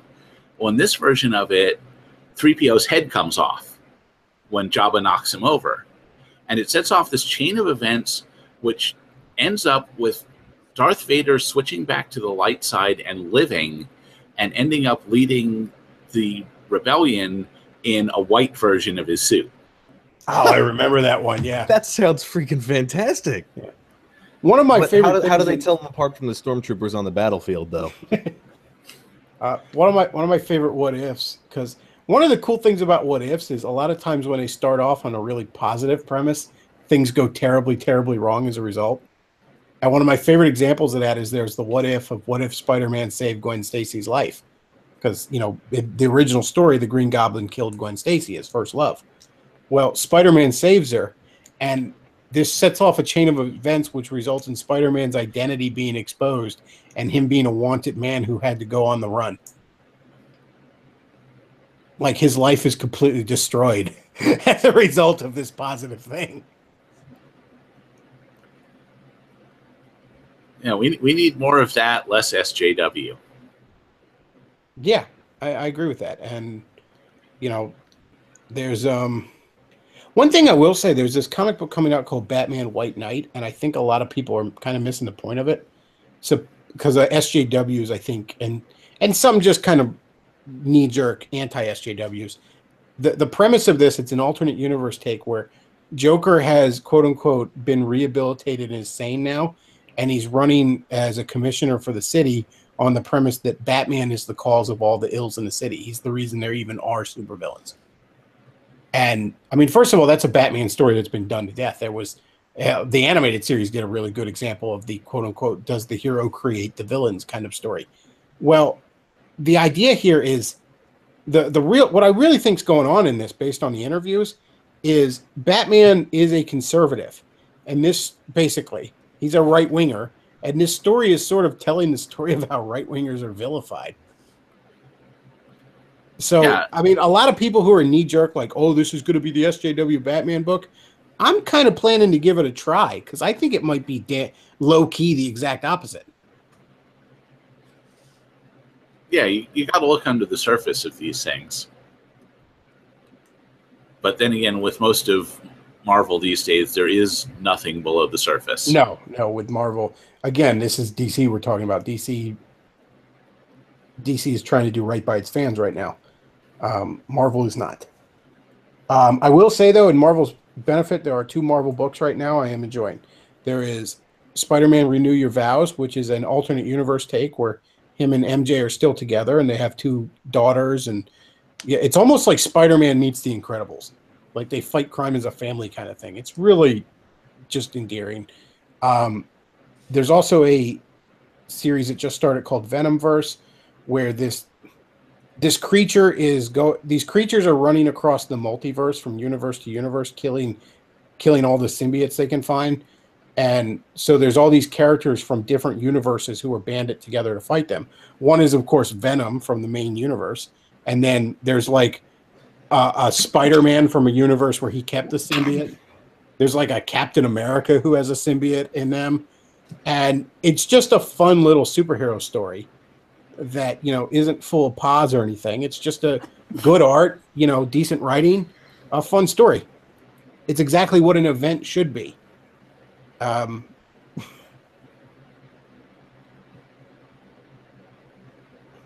So yeah, I thoroughly enjoy both those. You know, I mean, you can fix Marvel Comics in a few months' time, easily. And you could have Marvel Comics selling like hotcakes again. Again, I've said this numerous times on here, I'll say again, there's no reason Marvel Comics shouldn't be selling well. There is more interest in superheroes in general right now than there has been since like World War II. All right, you know, superhero movies are about the only thing that make any money from Hollywood. There's like half a dozen superhero shows on network television. People like superheroes right now. And yeah, not everyone who goes and sees the latest Captain America movie is necessarily going to want to buy some Captain America comics, but some of them are. You should have seen a rise in sales over these last few years. Yeah, couldn't ask for better advertising, could you? I mean, 10 years ago, nobody knew what the Avengers were. And now they're this amazing pop culture icon entrenched into American culture. Hell, right now, they're almost better known than the Justice League. And Avengers comics don't sell because nobody wants to read about Durka Miss Marvel and Black Spider-Man. By the way, speaking of Hollywood, you know, they're doing a re-release to theaters this week of Close Encounters of the Third Kind for its 40th anniversary. So I went over to the Metreon in San Francisco. It's got the big, nice sound system and all that. Saw that, and I was walking out, and in another theater, they're playing a re-release of Terminator 2. I'm noticing a trend here. You know, okay, so first you had them with their own. Hollywood had its own ideas.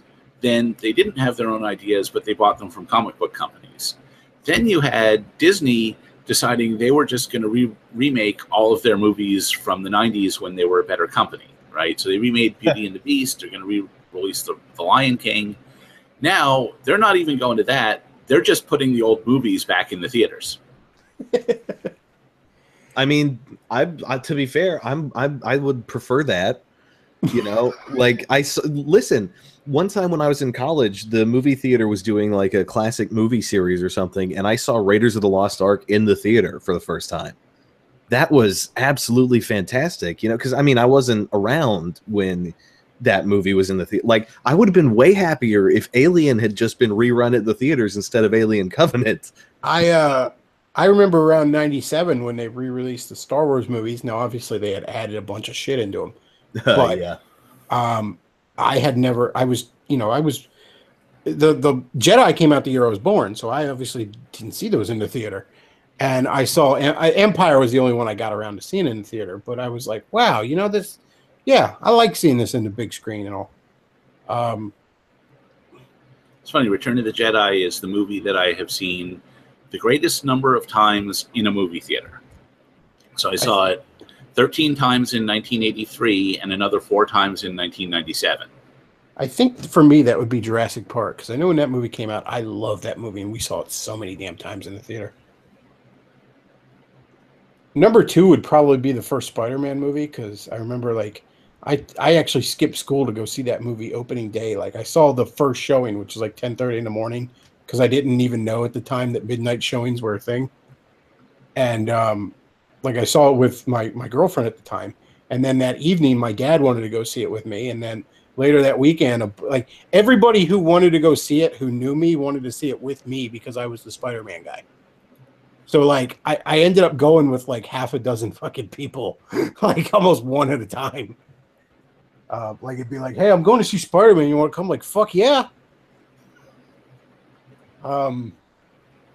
Oh, this week I saw, and I wish I had Luke here to show some visuals of it, but I saw an animated movie called Leap, which I had no idea what this thing even was. I had never heard of it. But I was going to movies with a lady friend, and it's what she wanted to see, so that's what we saw, because I certainly didn't have another suggestion. And it actually turned out to be a really solid animated flick. You know, it was the 3D computer animated, so at first I'm like, did I walk into some sort of Sony animated movie or DreamWorks or something where, it's just going to be awful? But apparently it came out of Europe, which it probably explains why it didn't suck ass. And it actually turned out to be really good. I kind of really recommend seeing that movie. I don't necessarily say, go see it in a theater, because movies are just so damn expensive in a theater right now. But yeah, it turned out to be really good. I went into it completely blind, but I thoroughly enjoyed it. There was a lot of heart in the animation. It had a little bit of pacing issues, and there were like some interesting characters that just nothing ever was done with. I think there was probably a good amount of that movie that hit the cutting room floor. But all in all, I thoroughly enjoyed it. And, I can't remember the last time I went to go see a movie that wasn't a comic book movie. So it was nice that one of these turned out to actually be good. Because I have to admit, I kind of was like, this is probably going to suck. So I also freely admit it might have been my low bar, but I did thoroughly enjoy it. I am planning to go see Blade Runner 2049 when it comes out, but actually, I hope it's good. I'm gonna write a review of it before I go see it. Basically, it gave me the idea to put on my blog something about how basically modernity has killed cyberpunk. Well, cyberpunk was just modernity with more sci-fi stuff. Yeah, I was going to say, right now we have cyberpunk minus the cool parts. Yeah, basically.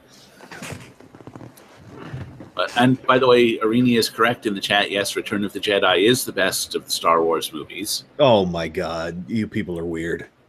And that Doctor Who sucks now. Yeah. Can I just say that I like the Ewoks? Like, I unironically like the Ewoks. I unironically feel like I've never met you.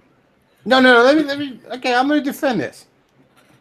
Here's some things. First of all, I like the fact that the Ewoks are at first glance very, very cute, but also incredibly vicious, nasty little savages. Because I like things that poke at the bullshit idea of the noble savage. Like, at first glance, the Ewoks are these. The Ewoks is the noble savage, dude. No, they're not, because they're vicious, evil little shits. They were gonna eat Luke and they were gonna eat everybody when they first met him. Remember at the end when they're like playing the drums on the stormtrooper helmets? There's heads in those. All right, these are vicious little shits. Okay, and I bet you they stink. I bet you they stink to high heaven. But the other thing I like about it is I like the fact that the big, bloated, over-budget empire can't fucking deal with Ewoks. Because there's something about that just really rings true to me.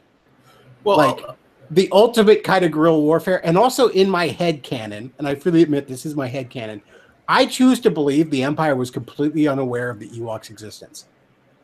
Like, that's how arrogant and bloated they were. They got this little station there and stuff, and they didn't even bother checking it out to see. They just figured, oh, we don't see any lights. I guess nobody lives here.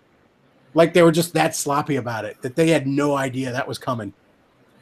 Well, let's not forget, Return of the Jedi was only made 10 years after Vietnam ended, and that was still really fresh in the minds of everyone around. And Lucas has said that was basically like his inspiration for the Ewoks was, the Viet Cong fighting off this big, huge empire with all this badass equipment.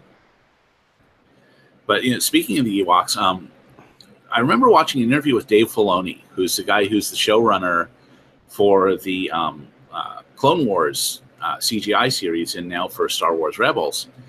And the interviewer asked him, and this was after Disney bought Star Wars. The interviewer asked him, was there ever anything that you wanted to do on Clone Wars that George Lucas just outright vetoed? They said, yeah, there was one thing, which is he had this idea that like there'd be this episode where like Anakin and Obi-Wan are trapped on this planet, they're being hunted by the Empire, and like they've got to try and escape, or not by the Empire at that point, I guess by the Separatists, right? And they've got to find this way to escape. So they go into this like cantina that's just like the cantina on Mos Eisley, and they're like, we got to get help. We got to hire like the biggest badass bounty hunter we can possibly find to help us out here. So they ask around, and guy's like, oh yeah, there's one over there. This guy, he's the meanest. He's the worst thing. You got to hire him. So they go over and they look over there, and like there's this big Wookiee over there, and like there's this badass droid, and they go over to them, and they're like, nope, it's not us. They mean that guy. And those guys get out of the way, and over in the corner, there's this Ewok with this blaster rifle. That would be fantastic. Shame on fucking Lucas for not letting the best episode of that show happen. But I think I never was into the Ewok hate just because I didn't get overexposed to them. I never saw the Ewoks cartoon. I never saw the 2 Ewoks Adventures movies until like 5 years ago. So I wasn't like Ewoked out. So that's probably why they didn't annoy me. Yeah, I think that's part of why there's such backlash against them is because initially they were just, you know, they were all over the place. Like kids fucking adored them and shit like that. So I remember at the time nobody objected to them. I think it was honestly, I think it was Clerks that did it. I don't think anybody objected to the Ewoks until Kevin Smith made his case against them. And then like everybody got gaslighted into, oh, we hate the Ewoks now.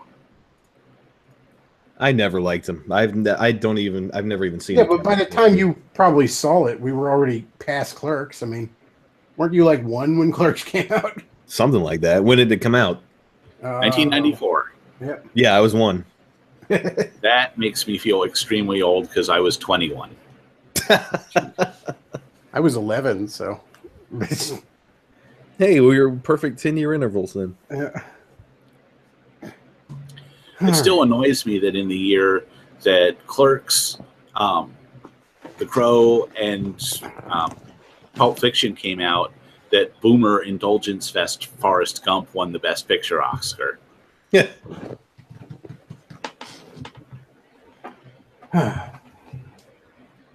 Well, I think I'm going to wrap this up for tonight. But this was a pretty good talk.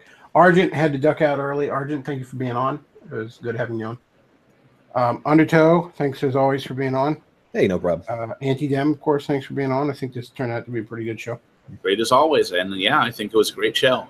And if you think this was a great show, you could show your appreciation by hitting that tip jar down below. Or you could send me some shekels there, Goy. I need some shekels. And as I've said numerous times, it is very good to support the alternative media you enjoy, at least while you're still allowed to.